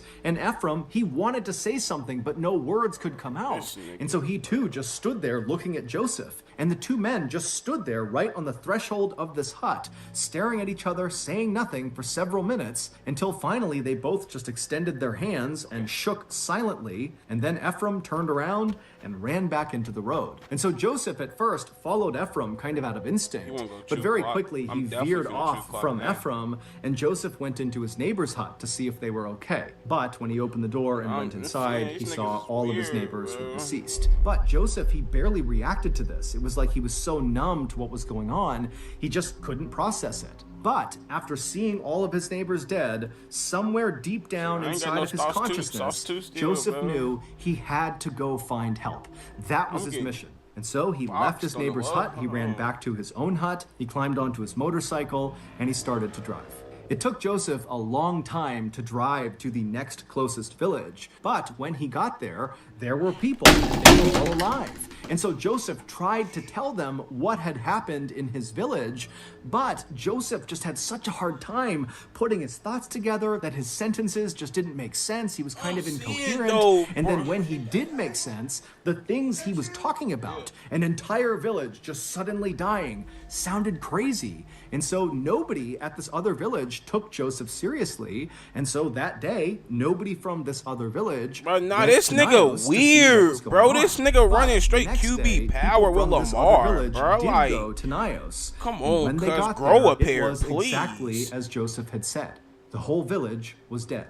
And as authorities would soon find out, it was not just Nios that was affected by this tragic event. Several villages not far from Nios had also suffered mass casualty events on the morning of August 22nd, 1986. And soon, news of these strange mass death events in West Africa were making the news all over the world. And so on August 25th, 3 days after this terrible event, an American scientist named Joseph Devine turned on his TV and saw the news coming out of West Africa. The newscasters were totally baffled about how this could have happened, and no one can figure out what killed these people. And Devine is just staring at his TV in shock, and then he turns, runs to his phone, and he calls his contact at the US government and told them, "You gotta send me 2 nights." And because his contact knew Devine's background, he immediately said, "Yes, I'll get you on a flight as soon as we can." Devine and his scientific partner, Haraldur Sigurdsson, arrived in Nios 2 days later on August 27th. When they got there, they saw the military was burying the dead in these huge mass graves, and looking on were the few survivors of this event, like Joseph and Ephraim. Along with Ephraim's family, they also survived, as well as other villagers who had come to see what happened. And so as Devine and Sigurdsson kind of maneuver their way through this crowd of very solemn people, they heard them talking about what they thought happened to all these people. And the theories ranged from secret governmental experiments to invisible super weapons to even atomic give me that explosions. rock bag, Others, like Ephraim, my turn. this was What are you paranormal, doing? that those ghosts What is from he the doing? drowned villagers had attacked the village. But Devine and Sigurdsson were reasonably sure that none of those theories were correct. They felt like they did know what actually happened because they had actually witnessed a tragedy like this before, but on a much smaller scale. 2 years earlier, and 60 miles south of Nios, in an area called Lake Manoon, 37 people suddenly dropped dead, and Devine and Sigurdsson had been sent out there to try to figure out what happened to these people, and after lots of experimentation, they came up with a theory that explained what happened, and they called it unknown unnatural hazard. They tried to warn people in the area that this could happen again, and in fact, Sigurdsson had written an entire scientific paper about this theory and submitted it to a prestigious science journal, but nobody took Devine or Sigurdsson seriously. What they were proposing sounded made up, it sounded preposterous. But now, in Nios, it looked very much like their unknown, unnatural hazard. He ran 3 down set. And stops what I'm trying. Well, stops what he ran against me. But when I do it, I have no fucking chance. And they would make their way up the hill to Lake Nios, where they would immediately get to work taking water samples from deep inside the lake. And after capping these samples, the lids began popping off. And that was the moment that Devine and Sigurdsson knew their unknown, unnatural hazard theory had to be correct. Lake Nios is not your typical lake. It is a crater lake, which means it sits inside of a volcanic crater, which is a big, deep, bowl-like pit that was formed from a past volcanic explosion. And because of this volcanic activity, there is carbon dioxide in Lake Nios. A lot of carbon dioxide. Carbon dioxide, or CO2 for short, is an odorless, invisible gas that we actually breathe out when we exhale. Now, if you inhale a little bit of CO2, that won't hurt you. If you inhale a little bit more, like a medium amount of CO2, you could feel dizzy and nauseous. Your skin will start to feel like it's on fire. You'll have rapid breathing. It'll be horrible, but you'll most likely survive if you stop breathing CO2. And if you breathe in a ton of CO2, you're dead. The CO2 in Lake Nios had been trapped at the bottom of the lake for as long as anyone knew. But on the night of August 21st, 1986, something happened that caused that trapped gas to be released. Now remember, on that night, August 21st, Ephraim recalled hearing what he thought was thunder outside, and also Joseph would recall hearing a loud booming sound that night. Now, we don't know exactly what that sound was, but it's safe to say that that noise, whatever it was was connected to releasing the gas. Maybe it was the sound of a rock slide and big rocks plummeted into the lake and hit the lake bottom and freed the gas that way, or maybe it was just an actual volcanic eruption inside of the lake. Whatever it was, when the CO2 was freed, it bubbled to the top like it bubbled and popped off the lids of their sample tubes, and when it reached the top of the water, it kind of formed a cloud above the lake. Now, we can't see the cloud, but you can imagine a big cloud, and then this toxic CO2 cloud kind of rolled its way down the hill towards Lower Nyos and other villages in the area. And when this big toxic cloud began coming in contact with people, with animals, and insects, virtually all of them died. As for the few who survived, like Ephraim and his family and Joseph, they were left feeling horribly confused, disoriented, nauseous, totally dizzy from CO2 poisoning. But when they finally were able to get away from Nyos and breathe fresh air, the effects of CO2 poisoning wore off and they were okay. This deadly CO2 phenomenon was exactly what happened on a much smaller scale 2 years earlier at Lake Manoon. It was the unknown, unnatural hazard that Devine and Sigurdsson had tried to warn people about. The official death toll of the Lake Nyos disaster was more than 1,700 people and more than 3,500 livestock, although exact numbers will likely never be known. Today, people have moved back into Upper and Lower Nyos, including Ephraim, despite the fact that authorities have said that lake is still very dangerous and another unknown, unnatural hazard, aka a CO2 disaster, could absolutely happen again. So that's going to do it. If you got something out of this episode and you haven't done this already, please offer to make the like button a I spent all this money on upgrading my line, chocolate, and these niggas still don't block.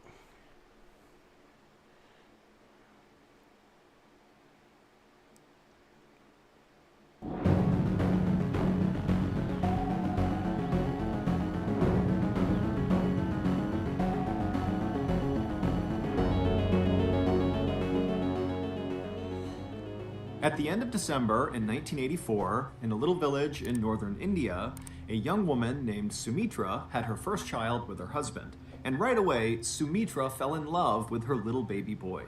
She had always wanted a baby, and now that she had one, she carried him with her everywhere, strapped to her chest. And anytime she had a free hand from cooking or housework, she would use it to pat his head or tickle his feet. Life was not easy for anyone in Sumitra's village, which was located just south of the Himalayan mountains along the Ganges River. Sumitra's village was very poor. People lived in mud huts with thatched roofs, they had no electricity, and basically no one had any formal education. As for Sumitra, her life was especially challenging even relative to her peers, because when she was very young, her mother died, and then her father had to go away all the time for work, and so she was left alone a lot and basically was raised by a cousin. And now, even though she was married, her husband also had to travel quite a bit for work.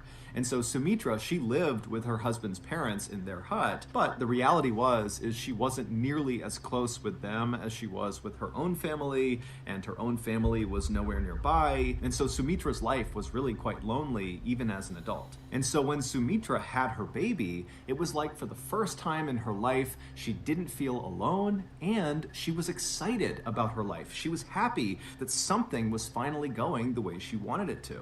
But then, one day in early 1985, everything changed. That day, Sumitra, with her son attached to her chest, was walking into town to get water from the well. And as she was walking along the dirt path, she suddenly came to a stop, very rigid, and she dropped her bucket on the ground. A couple of other villagers who were nearby heard the bucket fall. They turned and looked at Sumitra, who was standing there totally rigid. And so one of these villagers, who was very concerned, walked over to Sumitra and asked her what was going on. But Sumitra, she didn't say anything. She just stood there frozen. And this concerned villager looked down at Sumitra's hands, and her fingers were bending back so hard it almost looked like they might break going in the other direction. And then this villager, before asking any more questions, looked up at Sumitra's face, and her eyes had rolled back into the back of her skull, and she had begun grinding her teeth so hard that it was making this loud cracking sound with every movement of her jaw side to side. And so this villager was totally terrified and backed up for a second,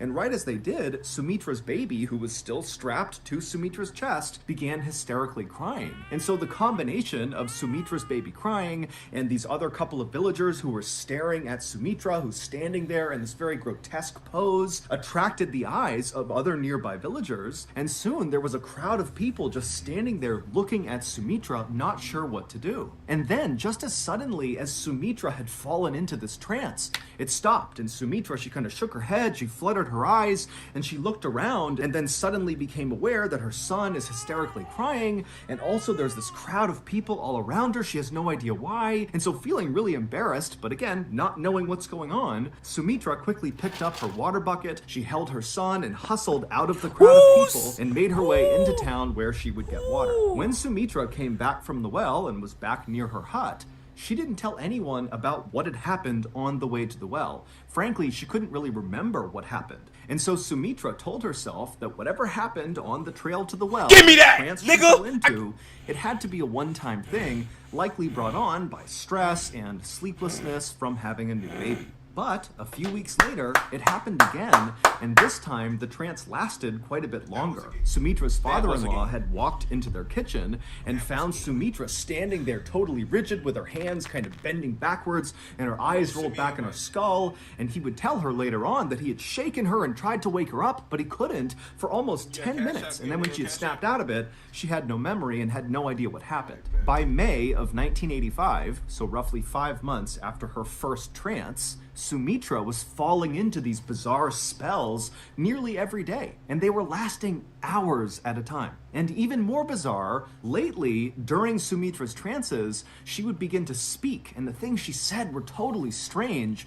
Typically, she would bark out cries for help. She would say her head was being crushed and someone needed to help her. And then suddenly her voice would drop down to a whisper, and she would say, "All I can see is darkness." Sumitra's family would contact the local medicine man who would come out and examine Sumitra, but he couldn't figure out what was wrong with her. Besides her trances, there seemed to be absolutely nothing wrong with her. She was the picture of good health. And then on July 16th, 1985, so roughly 6 months into these trances, Sumitra would fall into another trance while she was cooking, and during this trance, she would speak. Except when she spoke, she was very calm, and she just said, "In 3 days, I'm going to die." By this point, Sumitra was terrified of whatever was happening to her, and she was totally exhausted, and so was her family. Sumitra had stopped caring for her son, who was now about 8 months old, because she was afraid that at any moment she could fall into a trance and accidentally hurt him. And so her mother-in-law had basically become the boy's mother, and also Sumitra's husband, who was the primary breadwinner for the family, was forced to stop traveling for work and just stay home and help out with Sumitra and his son. Finally, on July 19th, 1985, so this was the day that in her trance, Sumitra had predicted she would die, on that day, Sumitra woke up and made a very conscious effort not to do anything that could potentially harm her. She didn't cook because she didn't want to be near flames. She didn't walk near anything with any sort of ledge she could fall off. She didn't even walk downstairs for the same reason. She also kept a very safe distance from her son in order to make sure he was safe. And by late afternoon that day, Sumitra was just fine, and there was no sign that anything bad was going to happen to her, and so she and her family began to relax. As Sumitra's mother-in-law began making dinner, Sumitra decided to go outside and get some fresh air.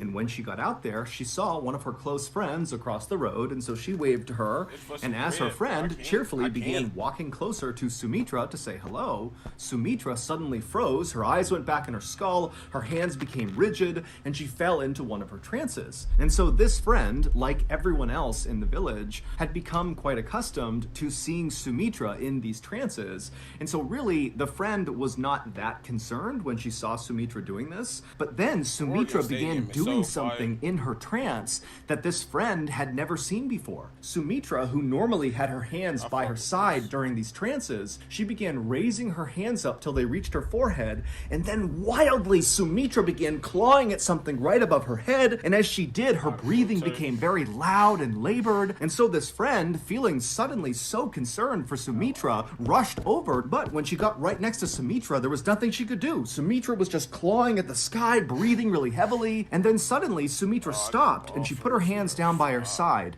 and she went back to this rigid pose, and then out of Sumitra's mouth came this horrible, low, rattling moan sound. It was just a constant sound that came out of her, and it got deeper and deeper and deeper until Sumitra's voice kind of cracked. And then suddenly Sumitra went totally still. And when this happened, Sumitra's friend, who was right next to her, realized Sumitra, even though she was standing upright, she was not breathing at all. It was like she was a statue. And so this friend began screaming for help. And so Sumitra's in-laws and her husband and other villagers who heard this cry, they came running outside and they quickly circled around Sumitra. And then a few minutes later, the medicine man arrived. He broke through the circle, went right up to Sumitra and began checking her out. He checked her pulse, he checked her heartbeat, he kind of looked inside of her mouth, he looked in her eyes, and then after a minute, he stepped back and he just said, "She's dead." Sumitra's husband fell to his knees, and Sumitra's mother-in-law, who was carrying Sumitra's son, began crying. All the while, Sumitra's body still remained totally upright and rigid in the middle of all these people, with her hands tight by her side and her eyes rolled back, and her face frozen in what looked like a silent scream. Eventually, the medicine man and Sumitra's father-in-law stepped forward and lowered Sumitra's frozen, rigid body onto the ground on her back, and they closed her eyes. There was no hospital to take Sumitra's body to or official to call about her death. And in this village at this time, it was very important for both religious and public health reasons to take care of the body very quickly. And what that looked like was the villagers would work together to perform the Hindu death rituals, and then afterwards they would cremate the body, which is a process of burning the body until all you have left is the ashes. And so as Sumitra's body lay still rigid on her back right near her home, her family and the villagers began making preparations for her funeral. Sumitra's mother-in-law and some women from the village began scrubbing down Sumitra's body, as well as putting essential oils on her face,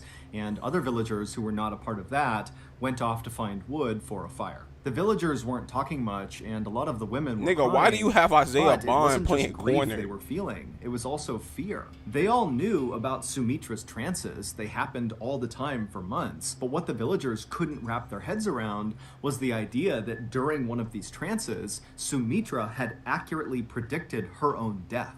And so now the villagers couldn't help but think that dark forces were at play here, that maybe Sumitra was possessed, and now whatever had possessed her and killed her is somewhere in the village. And so that night, as the sun started to go down, normally kids would be out playing in the village, but their parents said, "No, come inside, it's not safe outside." And so for the most part, the only people who were outside that night were the women who were still cleaning and prepping Sumitra's body for her funeral. And at some point, one of the women who was doing this was brushing out Sumitra's hair.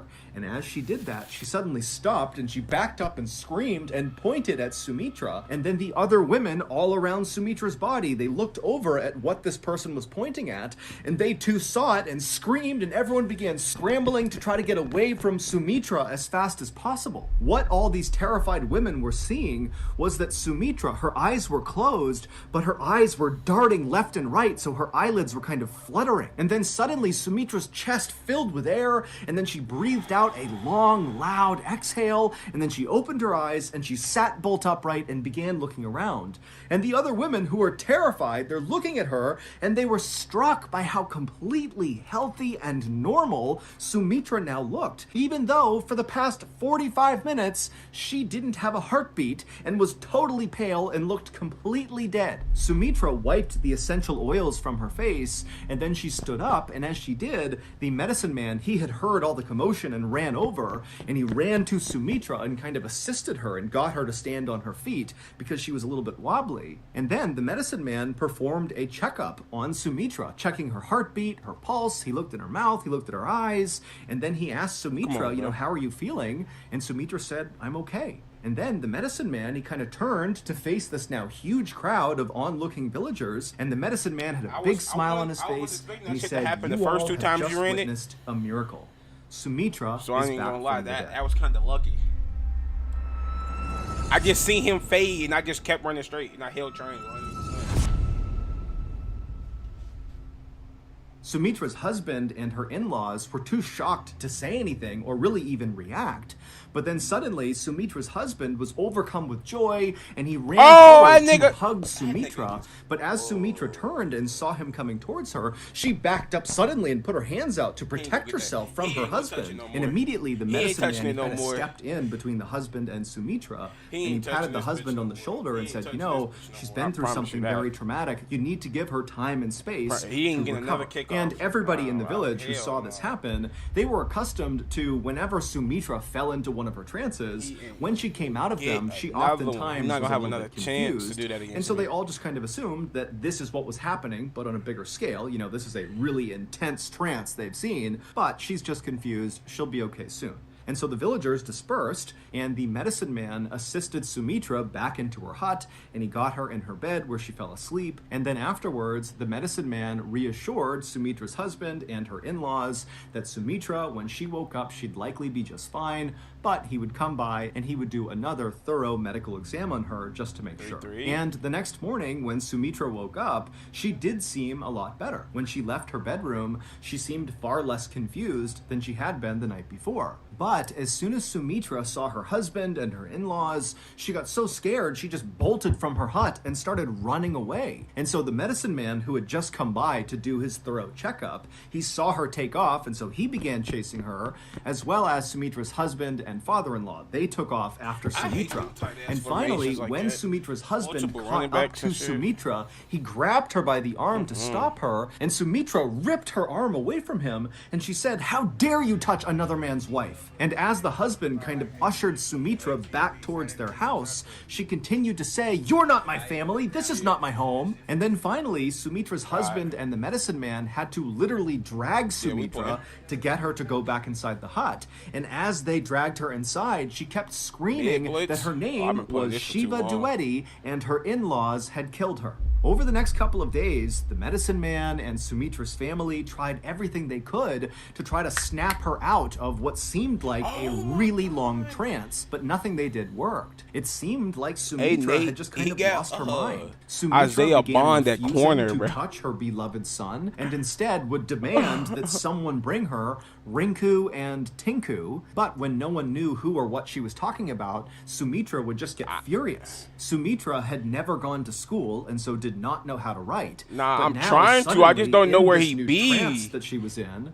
Sumitra would go inside of her bedroom and write these long, totally unhinged sounding letters to total strangers, asking them to come, please take her home. And when she wasn't doing that, she was typically outside in the courtyard, looking at a scar on her foot, wondering how she got it. Sumitra also began wrapping her sari, which is a type of dress fabric, in a new and strange way around her head. She also refused to eat off of any dishes that her family had previously used, and her voice began to sound different. It was higher pitched and much faster, and the way she spoke was always so rude. And so eventually, Sumitra's husband and her in-laws and everybody in the village just kind of resigned themselves to the fact that when Sumitra had not had a heartbeat for 45 minutes when she died, during that time, she likely suffered serious brain damage, or at a minimum, when she kind of came back from the dead, she suffered some kind of psychological break. And so that was why she was acting the way she was. And soon, people just stopped trying to break Sumitra out of this trance she was in,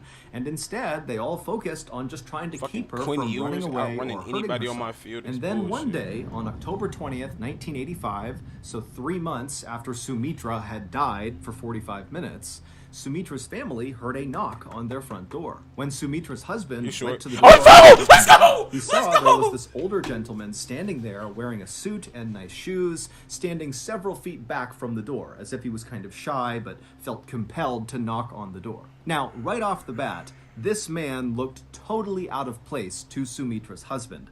Nobody in this village wore suits or nice shoes. In fact, most people, including Sumitra and her family, didn't even wear shoes. But even stranger than what this man was wearing was what he was clutching against his chest. He had this huge leather-bound book with gold trim around the edges that he was holding onto very tightly as if it was very important. And so finally, this strange man, who was visibly nervous and rocking back and forth, began to speak.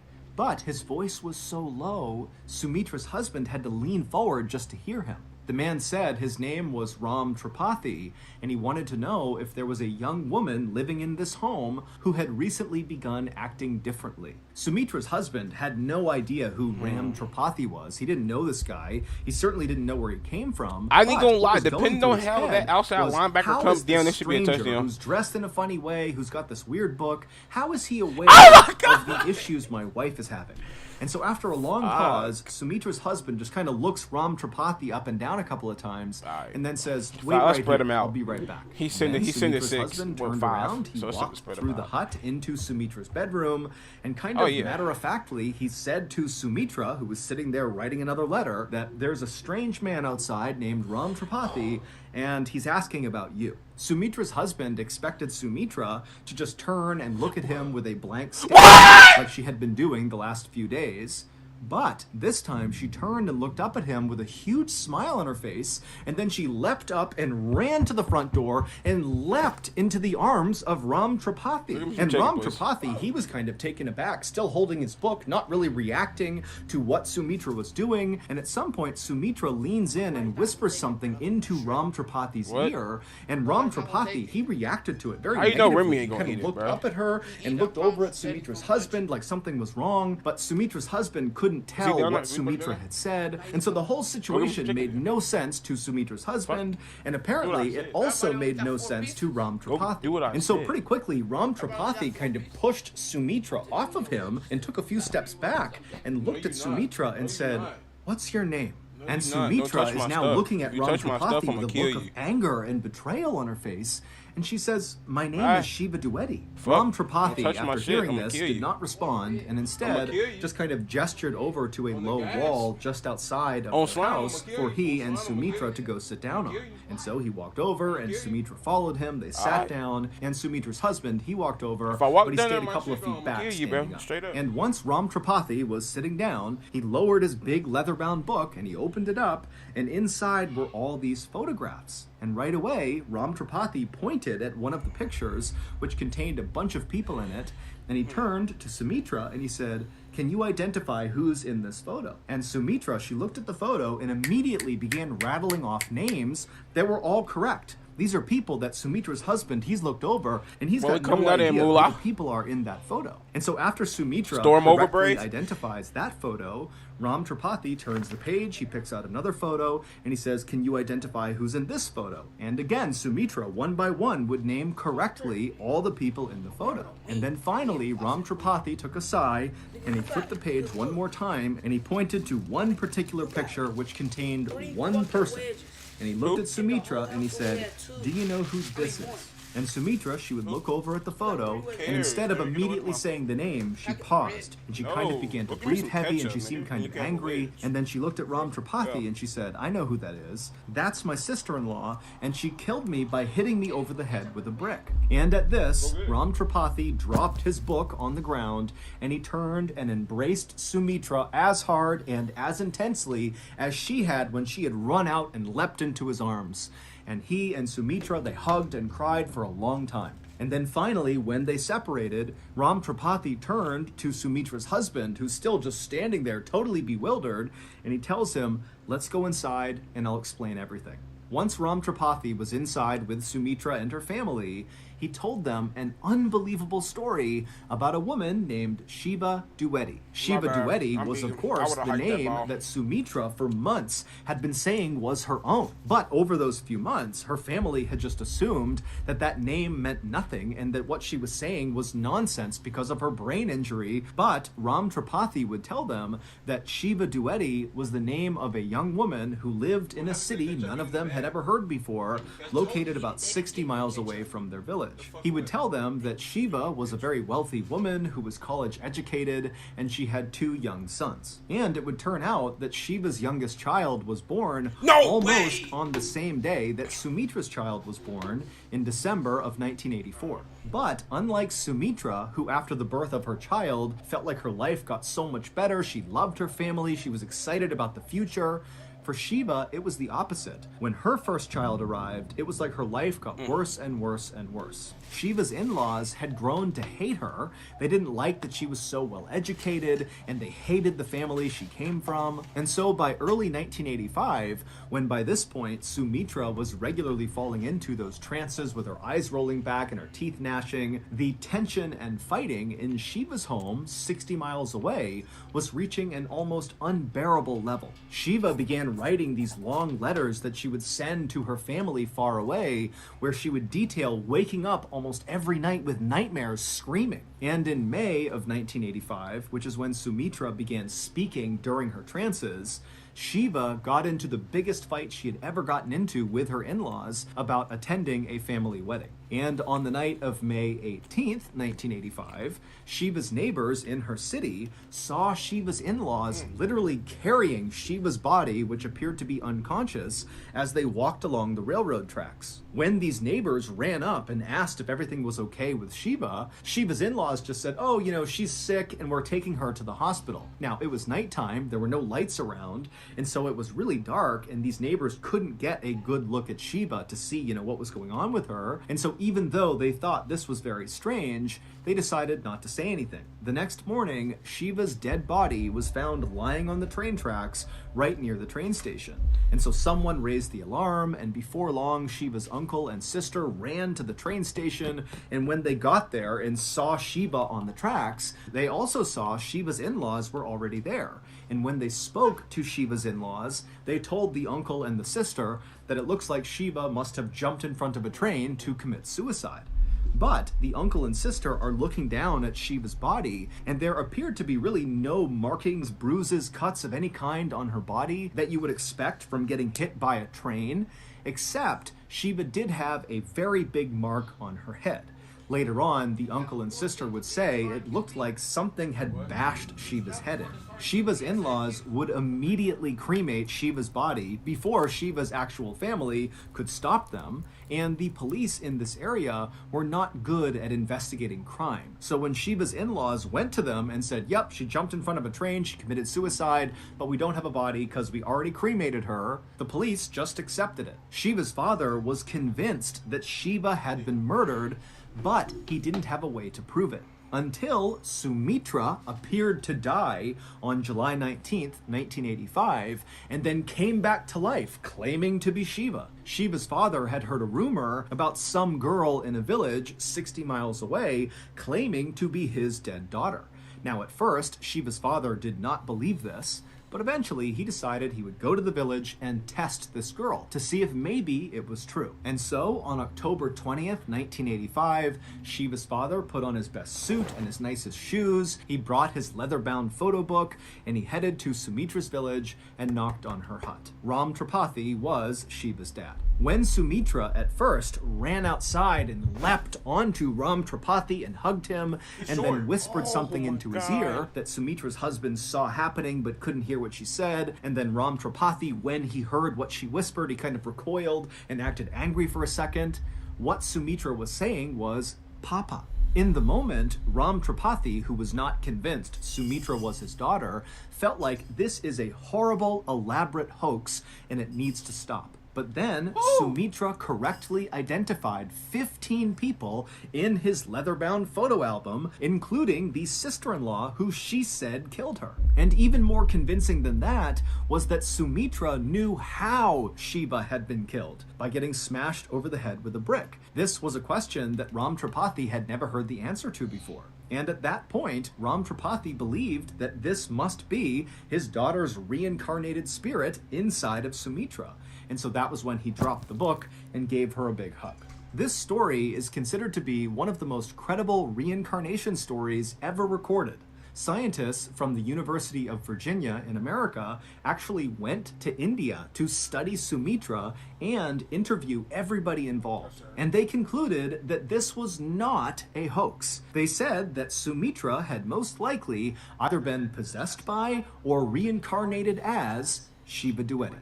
The change in Sumitra's voice that her family noticed was the same accent that Shiva had. It was very urban and educated. The strange new way that Sumitra wrapped her sari on her head was the same way that Shiva did. Sumitra was rude to her family and refused to eat off the same dishes as them because she believed she was actually a very wealthy woman who was for some reason being forced to live in this poor person's hut. And when Sumitra asked for Tinku and Rinku, those were nicknames that Shiva had given her two sons. And all those seemingly unhinged letters that Sumitra had written and fired off to random strangers were in fact sent to various members of Shiva's family. After Shiva's father, Ram Tripathi, brought Sumitra's story to the police would actually investigate this case and they would charge some members of Shiva's family. But ultimately, Sumitra's testimony was deemed unacceptable for court,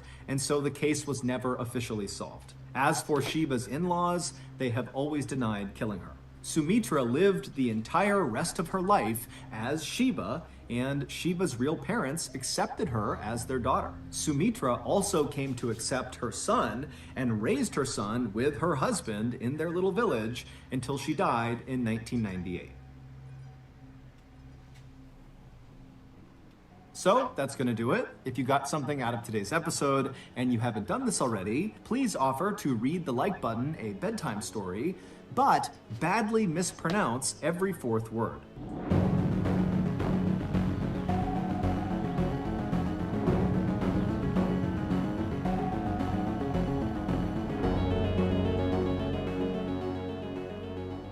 In the late summer of 1930, Raphael Pansardi and his wife Leonarda Cianciulli moved with their 4 young kids to a little town in northern Italy called Correggio.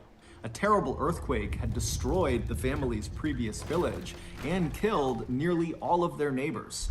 And so this family was feeling very lucky to be alive, but when they arrived in Correggio, they really had nothing and were hoping that, the people of this town will just be very welcoming and generous and kind of help them get set up again. And the people of this town did exactly that. Correggio was this beautiful place inside of a fertile valley where people lived in these cottages surrounded by rice fields and mulberry trees. And the people who lived there were very tight-knit and looked after each other and cooked for each other and had parties together. I mean, this was a real community. And so when Raphael and Leonarda arrived, the townspeople immediately found them this cute little cottage by a stream with a whitewashed front door and a beautiful stone hearth for cooking, and there was an attached storefront on this cottage that they were giving them. And then on top of that, once the family had moved in, the family's new neighbors helped get Raphael Jeremiah Smith! And they also helped Leonarda set up the attached storefront that was part of their cottage so she could sell her homemade soap bars out of this shop. And so very quickly, the family just completely fell in love with Correggio, especially 36-year-old Leonarda. Losing her home and her previous neighbors in that terrible earthquake had been a tragedy on epic scale, but it was far from the first tragedy that Leonarda had been forced to live through. Leonarda had been born into poverty. Her mother had actually come from a very wealthy family, but they had cut Leonarda's mom off when she became pregnant with Leonarda. And so when Leonarda's mom gave birth to her, she blamed Leonarda for their poverty and all of their problems, and so beat her relentlessly. And then on top of that, Leonarda's father died when she was very young, and so she was stuck at home being abused constantly by her mother. When Leonarda was 21, she met Raphael and fell in love with him, and he was a very kind and gentle man. He really made a very strong first impression on anyone who met him. But when Leonarda went to her mother and introduced Raphael to her and said, "I'm going to marry this man, I love him," her mother flew into a rage and then literally cursed Leonarda. She actually out loud muttered the spell and then told Leonarda that because of the spell, Leonarda would have evil following her forever. Now, of course, Leonarda was very used to her mother's terrible behavior, and so she did not actually think she was at risk of this curse affecting her life in any way. But not long after actually marrying Raphael, Leonarda began to see evidence that this curse might actually be real. It started with Leonarda having these sudden fits of seizures for no particular reason, And then Leonarda, every time she got pregnant, she would miscarry and lose the baby. And so feeling really sad and desperate because all she wanted was a family, Leonarda actually went to a fortune teller in hopes that they would tell her that in the future, her life got better, not worse, which to Leonarda meant, the curse was not real if my life improves. But after this fortune teller took Leonarda's hands and studied her palms, she looked up at Leonarda and gave her grave news. She said, "Leonarda, you're going to have living children, but they're all going to die young. And I see a prison and an insane asylum in your future." This experience totally shocked Leonarda and confirmed for her that her mother's curse must be real. And sure enough, over the following years, Leonarda and Raphael would go on to have 14 living children, and 10 of them would die when they were babies or toddlers. And so by the time Leonarda had arrived in Correggio with her family in 1930, she was absolutely petrified that her last 4 precious children would die because of this curse. And so in order to keep her kids safe, she basically never let them out of her sight, and then she also made sure they always adhered to these strange rules and beliefs that Leonarda had come up with about good and evil that were designed to somehow protect the kids from this curse. But the incredible show of generosity and support and kindness that Leonarda and her family had experienced when they arrived in Correggio had really done something to Leonarda. In fact, it really kind of changed the way she viewed the world. Suddenly, she was less concerned with this curse and how to protect her family from it, and instead, she was just kind of content. She felt safe. She felt happy. The women in the town loved Leonarda and always came by the house to say hi to her and eat some of the amazing tea cakes that she would make. And also Leonarda had become best friends with this woman named Virginia, who was a former opera singer from Milan, who was very elegant and beautiful. And every time she went to a dinner party, she would invite Leonarda. And also Leonarda and her family were becoming financially stable really for the first time ever. Leonarda's soap shop that she ran out of their cottage was really successful. People came from all around to buy her soaps because nobody could make them like she could. And Raphael's job as a clerk was very steady, and he too was becoming well respected in town. And so because of how well this transition to Correggio had been, at some point Leonarda made a promise both to herself and to the universe that instead of focusing all of her time and energy on this curse, which had plagued her whole life, instead she was going to focus on helping the people of Correggio any way she could because they had done so much for her. And that is exactly what Leonarda did, but in a kind of ironic way. Because of the fear Leonarda had for her mother's curse, she had gone to that fortune teller many years ago. And even though the news she got when she saw the fortune teller was horrible, Leonarda had left that experience kind of fascinated with the art of fortune telling and magic and sorcery. It just really appealed to her. And so now that Leonarda was running this very successful soap shop out of her house, there were all these people coming from far and wide that would ask to barter for her soaps. Bartering is like trading one item for another item versus paying for something outright with money. And so Leonarda began bartering with these travelers whenever they had books about fortune telling, about magic, about sorcery, about how to make potions, about the occult. And after reading through all of these books and learning as much as she could, Leonarda, in addition to selling her soaps, began offering fortune telling services to the people of Correggio. And it would turn out she was really good at predicting the future, to the point where people in town basically began going to her for all kinds of advice. She helped women find love, she told farmers what crops to plant, she created these charm bags for people and told them they would protect them. She also began creating these herb potions for people when they got sick. It actually got to the point where people trusted her so much that when they got sick, they didn't even go to the doctor, they just went to her. And so very quickly, Leonarda felt very proud of the fact that she had lived up to the promise she had made both to herself and to the universe to always help the people of Correggio at every turn. But more than that, Leonarda was starting to think that this newfound sense of purpose and happiness she was getting in helping the people of Correggio through her various services had finally broken her mother's curse. By 1939, Leonarda and her family had been living in Correggio very happily for almost 10 years, and at the time, Leonarda's oldest son, Giuseppe, was 17 years old. Giuseppe was tall, he was handsome, he had dark hair, he had dark eyes, and all the girls loved him. And Giuseppe and Leonarda had always had a very close relationship. Every day, Giuseppe would come home, and he and his mom would sit in the kitchen, and they would chat for a while and eat some of her tea cakes. But now, in 1939, when Giuseppe was 17, he started to act a little bit different. He would come home, and instead of going into the kitchen to sit with Leonarda, he would just go straight to his room and shut the door. And when Leonarda or Raphael would ask him, hey, is everything okay? Giuseppe would get very defensive and say he was fine and to please just leave me alone. But to Leonarda, it seemed really obvious that her son was not fine, and she thought, maybe he has some sort of secret he's keeping, and that's what's making him act this way. He's hurting on the inside, but he can't share it with the world.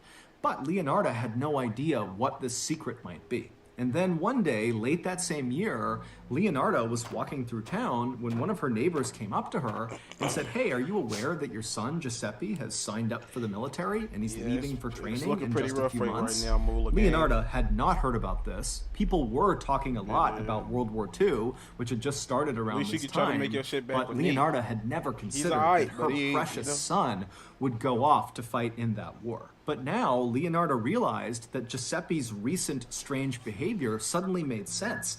This was the secret he was keeping. He had joined the military, and he hadn't told his family. Leonarda turned around and went straight home. She went right into her bedroom, shut the door, and she just sobbed. To her, it felt like her mother's curse was back, and now her precious son was going to go off into the war, and he was going to die, unless she found a way to combat this evil that was now following her again.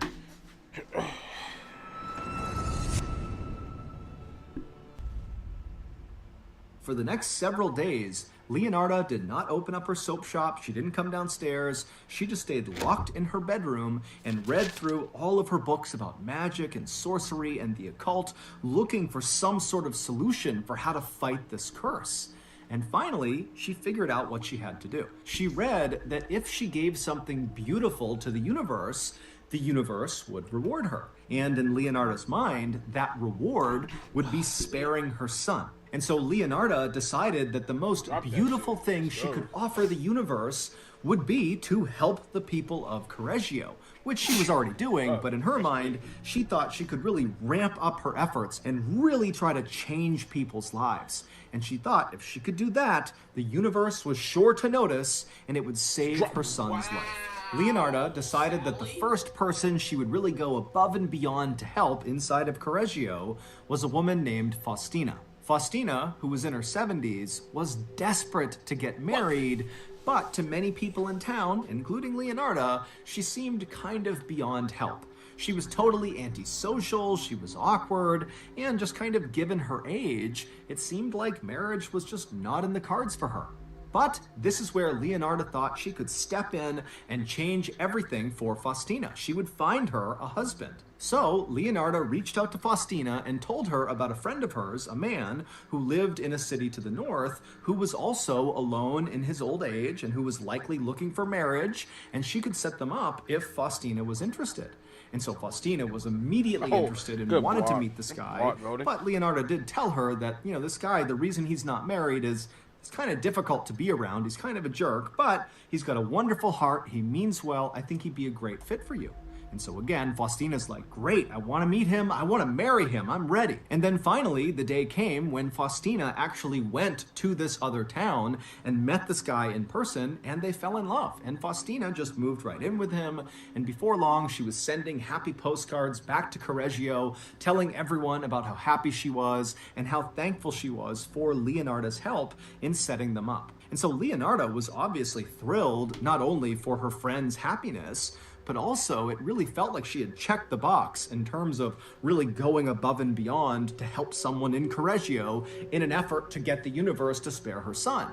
But her son was still a couple months away from leaving for training, and Leonarda, she's very superstitious, and she's thinking, okay, I don't know if that was enough to get the universe to save my son, and so I need to find somebody else I can help. So, in September of 1940, Leonarda began her next good deed project with another woman in town. She was a widow in her 50s named Francesca. She had worked as a teacher, but when her husband got sick, she quit her job, and then when her husband ultimately died, she was left with nothing. So Leonarda reached out to Francesca and told her that she, Leonarda, would be willing to reach out to her own mother's rich family to see if maybe they had a job they could finesse for Francesca. Now, of course, Leonarda was not excited about talking to her mother's family, who had disowned her mother and had shown no interest in Leonarda, but Leonarda wanted to do this for Francesca and for the sake of her son and getting the universe to notice what she was doing. And so sure enough, Leonarda would reach out to her mother's family, and they were remarkably open to the idea, and they got a job for Francesca in Switzerland. And so eventually, Francesca jetted off to Switzerland, and then a couple of days later, she was sending postcards back to Correggio saying how happy she was and how thankful she was for Leonarda's help. And so again, Leonarda was so happy about this outcome, both because she cared about Francesca and also because this was yet another kind of check in the box of her good deeds that the universe was going to notice that in turn would save her son. But again, after Francesca didn't need any more help, Leonarda found herself looking at her son, who was getting closer and closer to leaving for training, and she would think to herself, have I done enough to protect him? Have I really stopped this curse from killing him after he leaves? And Leonarda Yes! actually Get the decided ball! that no, Get the she ball! had not done enough. She needed to do at least one more really big good deed for someone in this town. And who better to help than her best friend, Virginia, the former opera singer? Leonarda knew from all her talks with Virginia that Virginia really missed living in the big city and going to the opera house. And so Leonarda reached out to Virginia and said, you know what, I can reach out to my mother's rich family and maybe they can find a job for you in a big city if you're interested. And so Virginia was like, wow, yes, I would love that. That's an amazing opportunity.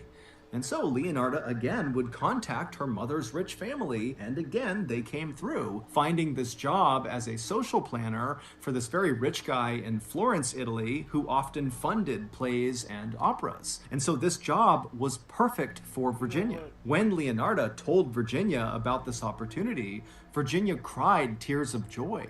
After packing up all of her things, Virginia made a stop at Leonarda's house to say goodbye and thank you, and the two women would hug and laugh and cry, they would drink wine together, and then finally, when it was time for Virginia to go, even though Leonarda was very sad, she was also quite happy, because finally she felt like this good deed was enough to get the universe to spare her son. However, Leonarda, being a very superstitious person, did have one more little thing she wanted to do with Giuseppe before he left for the military. And this little thing was her, Leonarda, bathing her son, her 18-year-old son, with a particular bar of soap, and then she also wanted to feed him a special kind of tea cake that she was going to make.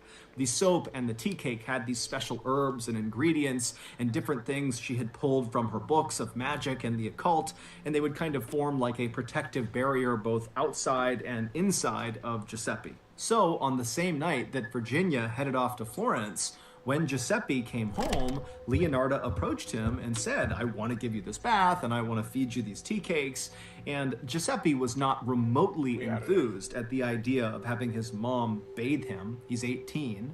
But he knew she was highly superstitious, she seemed pretty emotional about this, and it just seemed like it was extremely important to her, and so he said, okay. And so Leonarda washed her son with this special kind of magic soap, and then she also gave him the tea cakes, and then afterward, even though Giuseppe was really annoyed by what he had just been asked to do, Leonarda was so happy she was practically floating. She felt like she had done everything she could possibly do, and now she could just relax because her son was safe. But soon, Leonarda would learn that that was not actually true.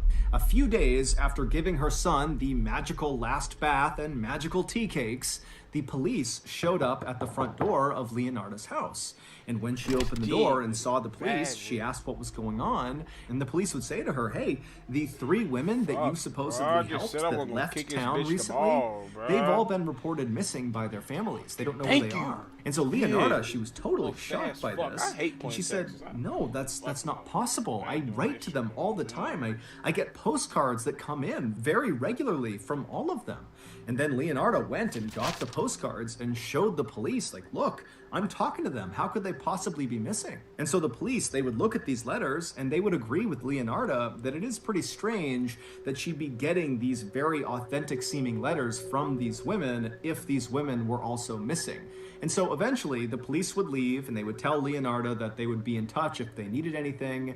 And then over the next couple of days, Leonardo was very concerned about these 3 women, but she received numerous postcards from these women over those several days, and all of these postcards were totally normal seeming. And so Leonardo was fairly confident that whatever was going on with the police had to have been a mix-up, and she wouldn't be hearing from them again. But a couple of weeks later, the police did come back to Leonardo's house, except this time they didn't knock, they just barged right in.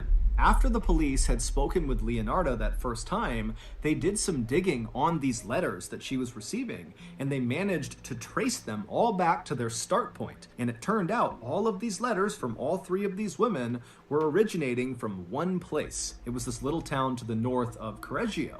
And when police went to this little town, they discovered that these letters that were starting in this little town were all being mailed by the same person. And they got a physical description of this person who apparently was pretending to be these 3 women. And the description was of a tall, handsome young man with dark hair and dark eyes. It was Giuseppe. After the police barged into Leonardo's house, they went straight to Giuseppe's room where they accused him of murdering those 3 women, and then they hauled him out of the house and brought him to the station to question him about where he dumped the bodies. When the last police officer left Leonardo's house, Leonardo walked outside and just stood there wondering what she was going to do. It was like she had done everything in her power to protect her son from this curse, but somehow this curse she knew had done this to her son. And so now she knew there was only one thing she could do. Without saying anything to her husband, she went inside, she got her things, and she began making her way to the police station. At this point in her life, Leonardo looked much older than her actual age of 46. She had very gray hair, her face was very wrinkled, and she was stooped over, and she was always carrying these charm bags and magical potions and little stick figures that she claimed protected her family. And so her overall appearance when she wandered into the police station was that of a very frail old woman who was also very strange. And so Leonardo hobbled her way up to the front desk, and in a trembling voice, she asked the attendant if she could speak to the detective who was working on her son's case. And then a moment later, she was led into an interview room where she was told to wait. And then a little while later, the lead detective walked into the room. He sat down across the table from Leonardo and he said, "What can I do for you?" And immediately Leonardo said, "My son, Giuseppe, is innocent." And the detective, when he heard this, he was not remotely surprised. In fact, this is fully what he expected this conversation was going to be. He knew Leonardo loved her son very much, and of course she was going to say he was innocent. This is what parents typically did in cases like this, but the detective decided he wouldn't try to stop her. He would just let this very distraught mother kind of talk for a bit. He would tell her that he would follow up on whatever she was saying, and then he would drive her back home. But this detective was not expecting the things that would come out of Leonardo's mouth over the next couple of hours. In fact, her story about why Giuseppe was innocent was so shocking and so bizarre that the detective outright said, "I don't believe you. I don't believe this. This can't be true." And then other officers were called in to listen to her story to see if they believed it. And they too said, "This doesn't seem real." But the police would follow up on the details she gave, and it all checked out. It would turn out, back in late 1939, on the day that Faustina, the first woman that Leonardo pledged to help in order to get the universe to save her son, when Faustina was set to go north and meet her future husband, Faustina stopped by Leonardo's house to say bye. And when she was in Leonardo's house, something very unexpected happened. When Faustina walked into Leonardo's kitchen where Leonardo was, Faustina was so excited about meeting her potential future husband that her hands were shaking and she was smiling ear to ear. And so Leonardo said to Faustina, "Hey, you need to calm down." And so she handed Faustina a glass of wine. And so Faustina took the wine and she had a couple of sips of wine, and right away Faustina started feeling dizzy, and before long she was grabbing the table just to keep from falling over. It would turn out the wine was poisoned by Leonardo, and so Faustina, she's kind of looking up at Leonardo, and Leonardo is looking down at her, and she's got an axe in one of her hands. And she says to Faustina, "I'm so sorry." And then she winds up and she strikes Faustina in the chest with the axe and lodges it in her chest. And so she lets go of it, expecting Faustina to die. She doesn't. Faustina's just standing there with an axe in her chest. And so Leonardo grabbed the handle of the axe, she pulled it out of her chest, and then began wailing on her head over and over and over again until Faustina did fall to the ground dead. Then Leonardo lit a fire under her big metal pot on the stove, and then she cut Faustina's body into 9 pieces. She drained the blood out of the body into a bucket, and then she chucked those 9 pieces into the pot on the stove and began to mix them with caustic soda, which is a powerful dissolving agent that's used to make soap. And then she boiled the ingredients, her body parts and this caustic soda, for hours. Faustina's body slowly turned into this horrible black mush inside of this pot, and Leonardo was watching this the whole time, and she just had a look of total disappointment as this was happening.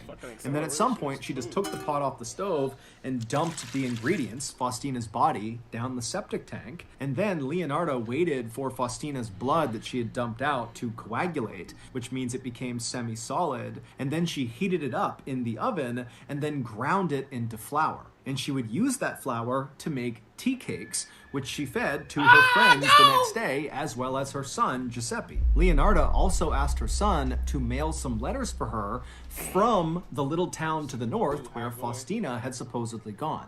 These letters, of course, were written by Leonardo, pretending to be Faustina to give the impression that she was still alive and well. And Giuseppe, when he was told to go mail these letters, didn't think anything of it. He was used to doing errands for his mom. Even though Leonardo basically got away with killing Faustina, her plan for Faustina had not really gone the way Leonardo had hoped. When she boiled Faustina's chopped up body parts and this caustic soda, they didn't really mix the way she wanted them to. Leonardo was convinced that the reason for this is because Faustina was too skinny, and so there wasn't enough fat on her body for the mix to be perfect. So Leonardo had come up with another elaborate story, this time for another woman, Francesca, about that job in Switzerland she got through her mother's rich family. Of course, none of that was true, and when Francesca came by Leonardo's house to say goodbye to her, she was offered a glass of poisoned wine, and after she sipped from it, she became dizzy, and then Leonardo showed up with an axe and hacked Francesca to death. But again, when the body parts and the caustic soda were in the pot on the stove boiling together, they were still not coming together the way Leonardo wanted. And so again, Leonardo, with a look of disgust, just dumped the pot down the septic tank and wound up making tea cakes from Francesca's blood. Then the next day, she fed those tea cakes to her friends, as well as Giuseppe, and she also asked Giuseppe to send a few more letters from up north. These letters were, of course, from Francesca. Still feeling totally unsatisfied with how the last 2 killings had gone, Leonardo moved on to her third target, her best friend, Virginia. And this time, when Virginia came by Leonardo's house to say goodbye, everything went to plan. Leonardo was able to poison Virginia, she killed her with the axe, she chopped her up, she put her in the pot, and this time, the 9 chunks of her body mixed beautifully with the caustic soda. And so after adding a few fine perfumes into the pot, Leonardo was finally able to create the thing that she had not been able to create with the other 2 women's bodies. And that was a beautiful, rich, creamy bar of soap. She also, again, made tea cakes from Virginia's blood. That night, when Giuseppe came home, Leonardo demanded that she be allowed to bathe him with her magic soap, i.e. the soap made from Virginia's body. And so she did that. She scrubbed him with Virginia's body soap. And then while she was doing that, she fed him the tea cakes that were made from Virginia's blood.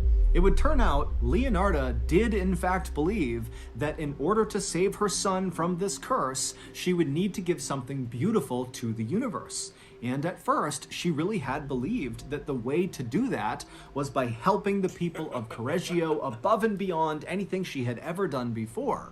But at some point during her interactions with Faustina, the first woman, Leonardo had decided that, you know what, that wasn't enough. She really needed to make sure that her son was going to be safe. And so the only way really that Leonardo could guarantee her son would be safe would be if she actually took a life and gave that back to the universe. That would save her son. The reason Leonardo wound up taking 3 lives and not just 1 life is because she also decided that as an extra protective measure, she wanted to make sure that she actually bathed her son, literally, in the body parts and kind of essence of the life she had taken. And so that's where the idea of the soap came in. However, the first 2 women, their body parts didn't mix right, and so she couldn't turn them into soap. But then Virginia came along, and her body did mix with the caustic soda, and so Leonardo was able to make her soap. She was able to bathe her son with Virginia's body and feed him Virginia's blood. And so in Leonardo's mind, she had done everything she could to protect her son at that point. Leonardo would ultimately be sentenced to 30 years in prison, as well as 3 years in an insane asylum, just as the fortune teller had predicted.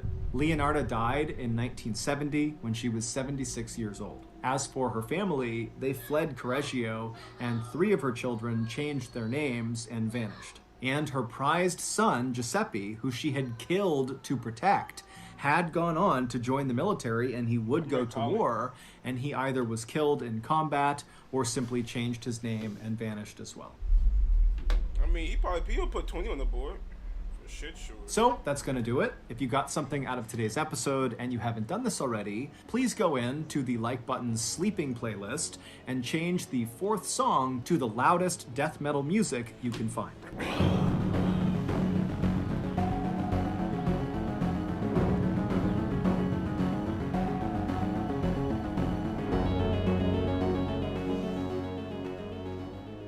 On the morning of August 1st, 2009, 44-year-old skydiving instructor David Hartsock pulled into the parking lot of Skydive Houston in Texas and then made his way inside. A few minutes later, and Dave, like the rest of his colleagues, was hard at work getting ready for the day before the facility opened up and the inevitable weekend rush began. Skydive Houston is actually just a private airport, and it's not really in Houston. It's located about 30 miles to the northwest of Houston in a city called Waller. The main facility of Skydive Houston is situated right up against this huge open airfield that basically looks like a big green grass field.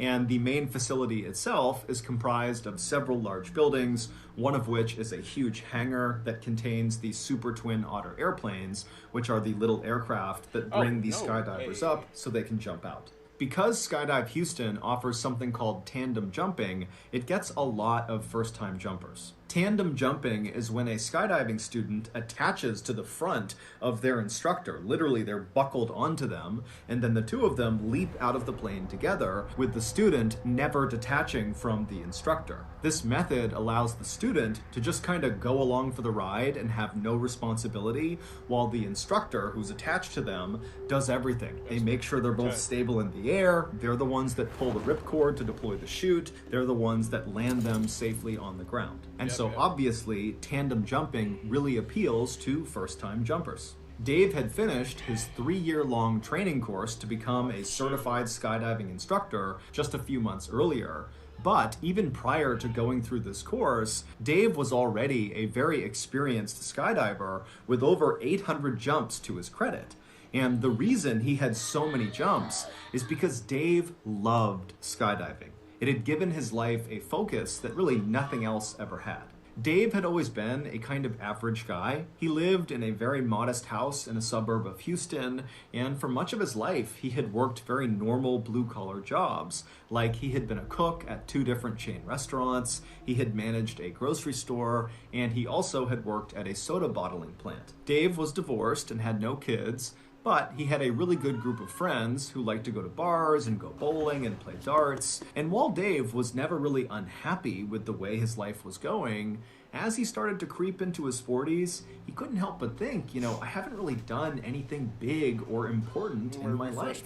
And so, in 2004, not long after Dave got divorced, one of his good friends asked him if he wanted to go skydiving with him to celebrate that friend's 40th birthday. And Dave immediately thought to himself, this is it. This is a chance to do something big with my life.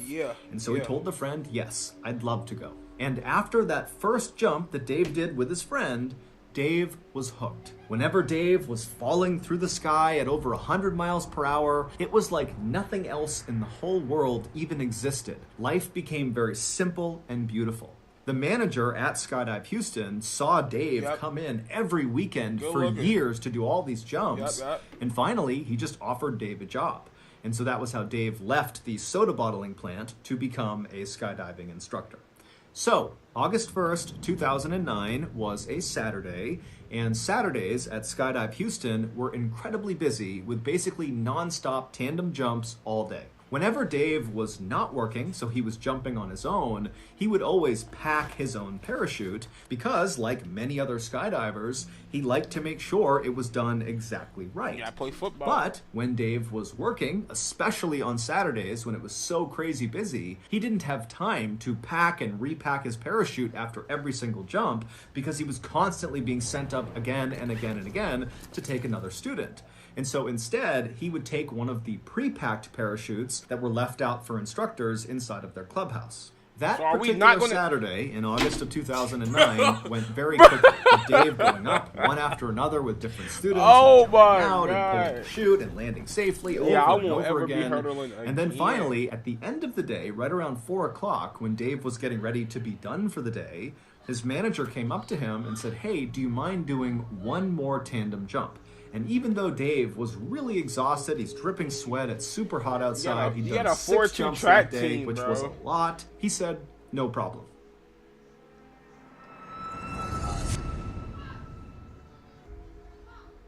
And so the manager introduced Dave to a short blonde woman who was visibly nervous named Shirley Diggert, who was there to celebrate her 54th birthday by skydiving for the first time. Her husband, her son, and her 3 grandkids were also there to watch her from the ground and take pictures, and her other son, who was celebrating his 30th birthday, he too was going skydiving.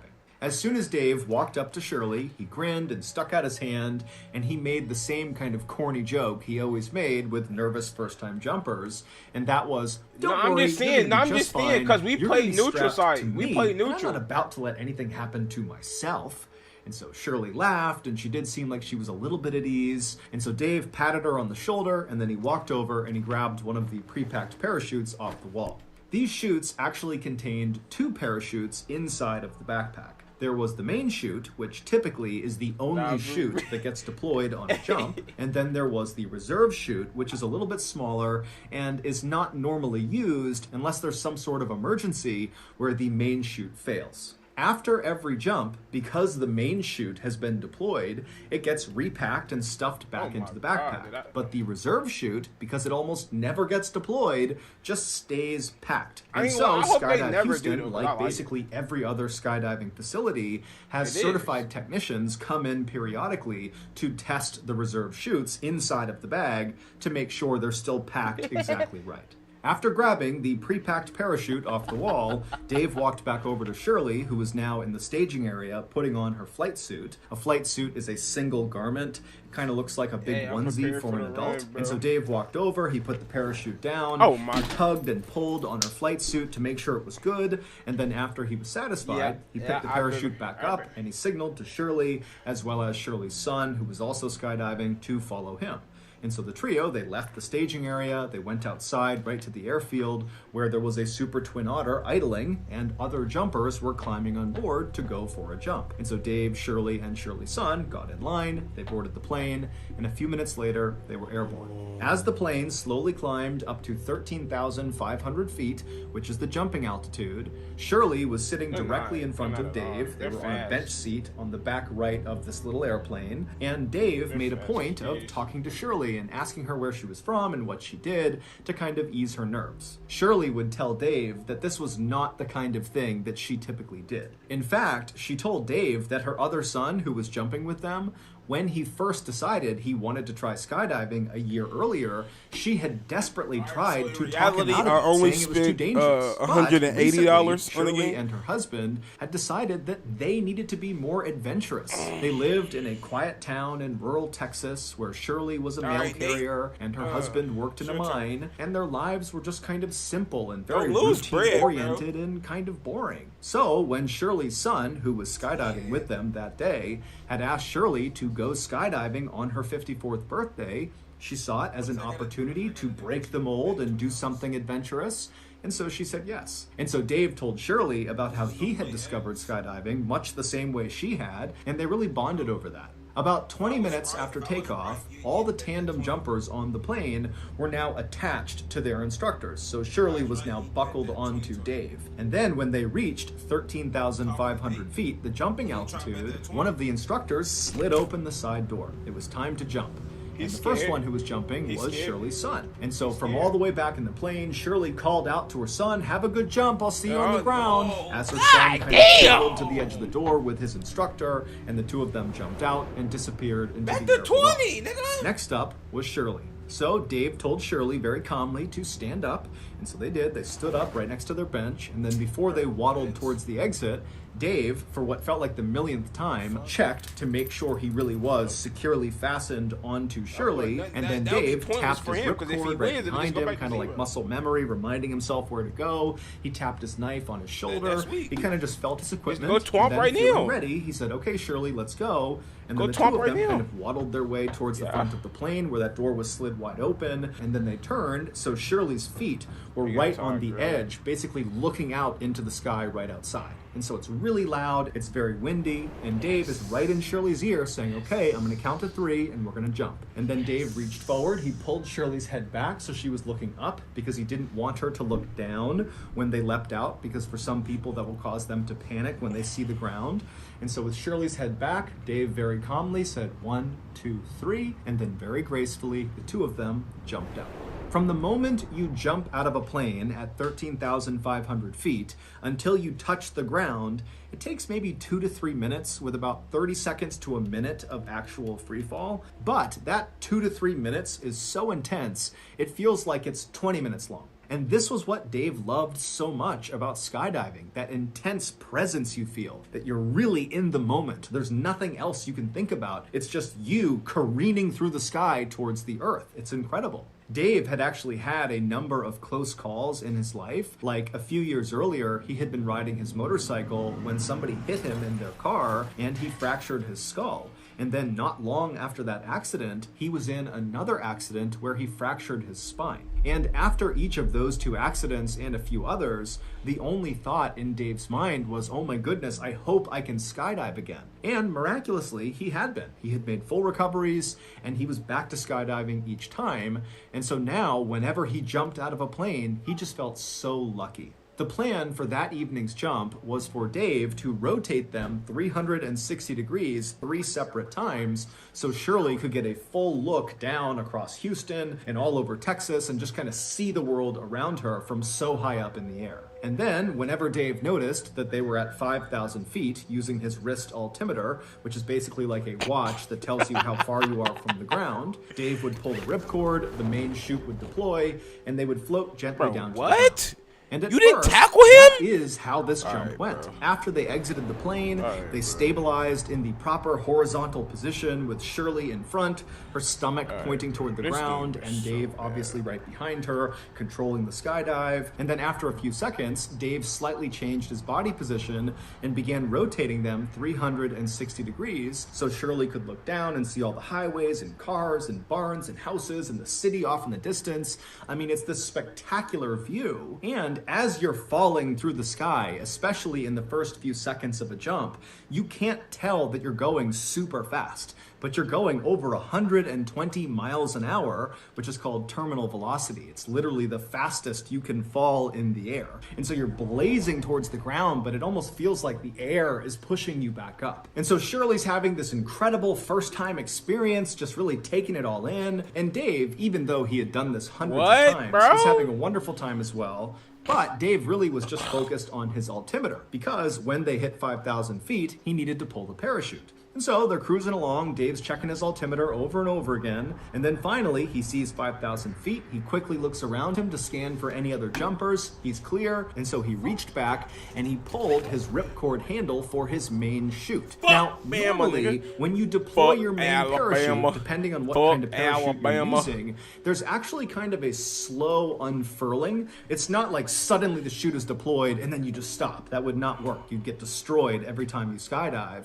So the way it's packed is it kind of unfurls slowly, and it's like a gradual slowing down. But after Dave has pulled the ripcord handle, there was an immediate yank of the parachute backpack up and away from him, and then from somewhere above him, he heard a loud popping sound. Now, Dave had jumped enough times to know that this was not normal. There was a problem, and he would be right. The main parachute had deployed out of the backpack, but it got tangled on the way out, and so it did not inflate at all, and so as a result, it was not slowing them down at all. But worse than that was this tangled up parachute was still attached to them, and it kind of became like a sail, and it turned Dave and Shirley onto their sides and began whipping them around in something called a death spiral, where literally you're just spinning so unbelievably fast that normally jumpers will actually lose consciousness. They're spinning so fast.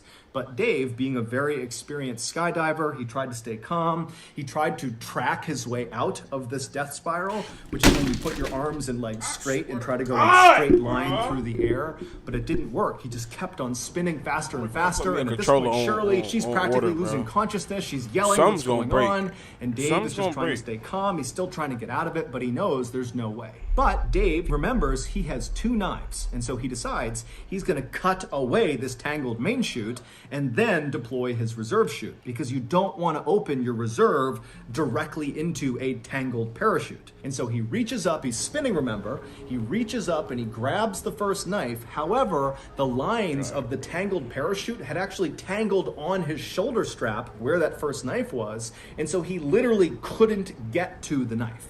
And so now they're below 5,000 feet. They're at like 4,000, closing in on 3,000 feet. I mean, they're coming close to the ground here, and they don't have a canopy. But Dave, he stays calm. They're spinning around. He can't get that first knife. Celebrating. So He is celebrating. Knife, which was placed in front of Shirley. But because of how quickly they were spinning, he couldn't quite get his arm out to grab the second knife. It was just impossible to grab it. And so without any other options, Dave had to pull his reserve chute, knowing it was going to go straight into this tangled mess right above them. And so the reserve chute, and it does go, at least at first. Get the fuck out! Slowing down sensation. Stupid ass bitches. Feels. The spin begins to stop, and for a second, it seems like they're going to be saved by this reserve chute, because by now they're only about 2,000 feet from the ground. However, the worst case 5 yards scenario behind happens them to and get Dave some and Shirley. breakup. As soon as their reserve chute was up over their head, no. inflated, their main chute suddenly caught air and inflated as well. So they had 2 parachutes. Now, you can land with 2 parachutes, absolutely. However, sometimes in a worst case scenario, the 2 parachutes will catch wind going in opposite directions. So basically the parachutes will go out to either side of the jumper or jumpers if it's tandem, and then you basically have wings that aim the jumpers straight at the ground. It's like an accelerant. It causes them to literally speed up straight towards the ground. And once you start moving in this position, which is known as a down plane, it's almost impossible to get out of it because the faster you go, the more inflated these two parachutes become. And so Dave knows they are less than 2,000 feet from the ground. They're in a down plane, which is almost always fatal. And so all he can do is try to get out of the down plane. And so Dave, with all his might, he begins yanking on the different lines of both parachutes, and he manages to get them out of the down plane, which is nearly impossible to do. He does it. And then both parachutes collapse. And suddenly, Dave and Shirley have no parachute. They're less than 1,000 feet from the ground, and they are falling once again over 100 miles per hour straight down to the earth. Now, at this moment, Shirley is crying, she's screaming, she doesn't know what's going on, and Dave has this incredible sense of calm. Bitch, I did! Years ago, Dave had given up on the idea of ever having a family or of having kids. He was a really good guy who would have been a great father, but it just wasn't in the cards for him. Instead, Dave had found skydiving. Oftentimes, Dave would stay late at Skydive Houston and just sit around the campfire with the other instructors and the other jumpers and drink beers and eat burgers and tell stories. And sometimes Dave would even sleep the night at Skydive Houston because he didn't want to go back home to his empty 3-bedroom house where all he wanted to do when he was there was go skydiving again. But now, literally staring down his own death, knowing that it's going to happen any second, the only thing he could think about was Shirley. He didn't care if he died. He felt like he had found his calling. If he died doing it, so be it. But Shirley, her husband, her son on the ground, her son skydiving, her 3 grandkids, they're going to see Shirley hit the ground and die. He just couldn't handle it. He thought, I have to do something to protect Shirley. And with only a few hundred feet to the ground, Dave yelled to Shirley, tuck your knees up. And Shirley immediately did it. She threw her knees up, and as she did, Dave pulled back as hard as he possibly could on the risers and the toggles in an attempt to switch places with Shirley. Shirley was in front of him. Her body's going to hit the ground first. Dave flipped them around so that his back was going to hit the ground first. He was going to sacrifice himself to maybe save Shirley. When they hit the ground, people a quarter mile away heard their impact. And when they hit the ground, all of Shirley's family saw it. Everybody saw it. They went running over to the crash site. And when they got there, there was this tangle of bodies and this parachute. And as they're staring at it, they watched one of the bodies move. It was Shirley. She was alive. After paramedics arrived, they cut her off of Dave's body and they rushed her to the hospital where she had serious injuries. She had several broken vertebrae and very significant internal injuries, but none of them were life-threatening. She would survive. However, 3 days after arriving in the hospital, Shirley got devastating news. Dave had been rushed to the hospital as well right after Shirley had, but he finally had succumbed to his injuries and passed away. Dave's last-ditch maneuver had worked. He had saved Shirley's life at the cost of his own. However, not long after Shirley and her family found out about Dave's death, they got another call, and this time it was to tell them that the news about Dave's death was premature. He was not dead. However, he was paralyzed from the neck down. A few weeks later, after Shirley got out of the hospital, she immediately went to the intensive care unit where Dave was being treated to see him for the first time since their accident. And when she saw him, he was sitting in a wheelchair covered in tubes and wires, and she just stood there looking at him. And Dave, when he saw Shirley, he just started to cry. At this point, Shirley walked up to him, she gave him a hug, and she said, "I love you." Today, Dave and Shirley are still friends. Shirley has recovered completely because of Dave's heroic act. Dave, on the other hand, remains paralyzed and only has a little bit of feeling in his right arm. He now lives in Texas with his mother, who looks after him full time, and they desperately need our support. My family has already made a donation to his GoFundMe page, and I hope some of you will do the same thing. You can find his GoFundMe page in the description below, and after speaking with him, he assured me that all of the donation money is being used to take care of himself. He has a lot of care that he needs, his mom can't do it alone, and so anything we give them is just making his life a little bit easier.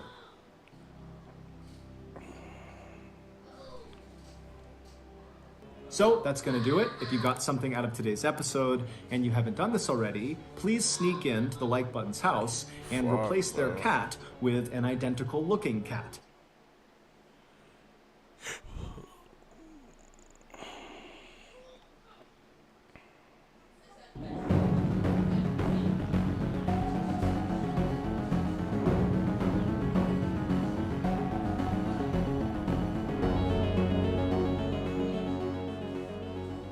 On February 15th, 2004, two police officers drove down a quiet street in a little English village called Murrow, and they pulled over in front of this little brick bungalow. Earlier that day, a neighbor who lived on this street had called the police to report hearing a strange digging sound coming from inside of this bungalow. And so these officers had been sent out to see what the sound was and make sure the occupants of this home were okay. Now, these two officers were not particularly worried about the occupants of this house. They assumed that some wild animal must have snuck in while the owners were away, and that was all this was. But, as they would quickly learn, that was not the case. After climbing out of their car, the two officers just stopped and listened for a second to see if they could hear this digging sound, but the bungalow was quiet, the street was quiet, and so the two officers shut their car doors and made their way up to the front porch of this bungalow and knocked on the front door.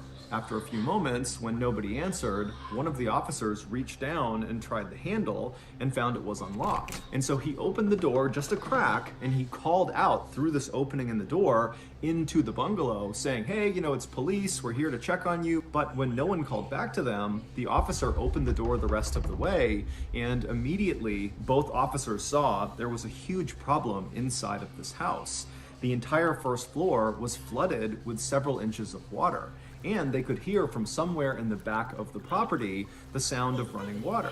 And so again, both officers called out into this house to try to get the attention of anyone who might be inside. And when again they were met with silence, the officers walked into the flooded house and began walking straight back towards this running water sound. And eventually, after walking through the living room, they entered this hallway that went right to the back of the property. And as soon as they were in it, they could see there was an open door at the end of the hallway on the left. And it seemed like the running water sound was coming out of that room. And so the two officers, one by one, sloshed down this hallway to this room. They turned left, looked inside, and what they saw completely shocked them and immediately sprung them into action. 2 months before these officers came to this bungalow and found it flooded with water, the owner of this bungalow, 51-year-old Ronald McClagish, had broken up with his girlfriend. And this breakup was really hard on Ronald. He was already divorced, he was totally broke, he had loads of health issues like bad asthma, he had some liver issues, and just generally he was someone who was kind of physically frail. And so this girlfriend had been one of the very few good things in his life, and now she was gone and he was alone again. And so very quickly after this breakup, Ronald fell into a very dark depression. And so for 6 weeks after they broke up, Ronald, for the most part, just stayed in bed and kind of moped around his bungalow, kind of feeling bad for himself. But then finally, at the end of those first 6 weeks after the breakup, Ronald decided he wanted to get his life back together and just move on. So on February 1st, 2004, so roughly 2 weeks before those two officers would come to his bungalow because of this digging sound, Ronald would wake up feeling determined to start anew. And the first thing he was going to do was purge his bungalow of anything that was his ex-girlfriend's. She left a lot of things behind when they broke up. She had not collected them. And so now they were just kind of sources of pain. And where most of her stuff was inside of Ronald's bungalow was in this closet in one of the bedrooms at the end of the hall. So that morning, Ronald headed down the hall. He turned left into the bedroom. He opened up the closet. He went inside, and with a trash bag in hand, he began rifling through everything in this closet, and anything that was hers, he would take it and put it right into the trash bag. And at some point, when Ronald was almost done pulling the last few things of his girlfriend's out and into the trash bag, From behind him, he heard this strange sound coming from the bedroom. It sounded like wood bending or creaking, but before he could turn around to see what the sound was, the door to the closet he was in slammed shut with incredible force, and suddenly Ronald was trapped inside of this closet in total darkness. Now, Ronald was likely shocked at first, but he would have reached and tried for the handle and found that no matter what he did, he could not open this closet again. And so Ronald began screaming for help and pounding on the door, but nobody came to help him. The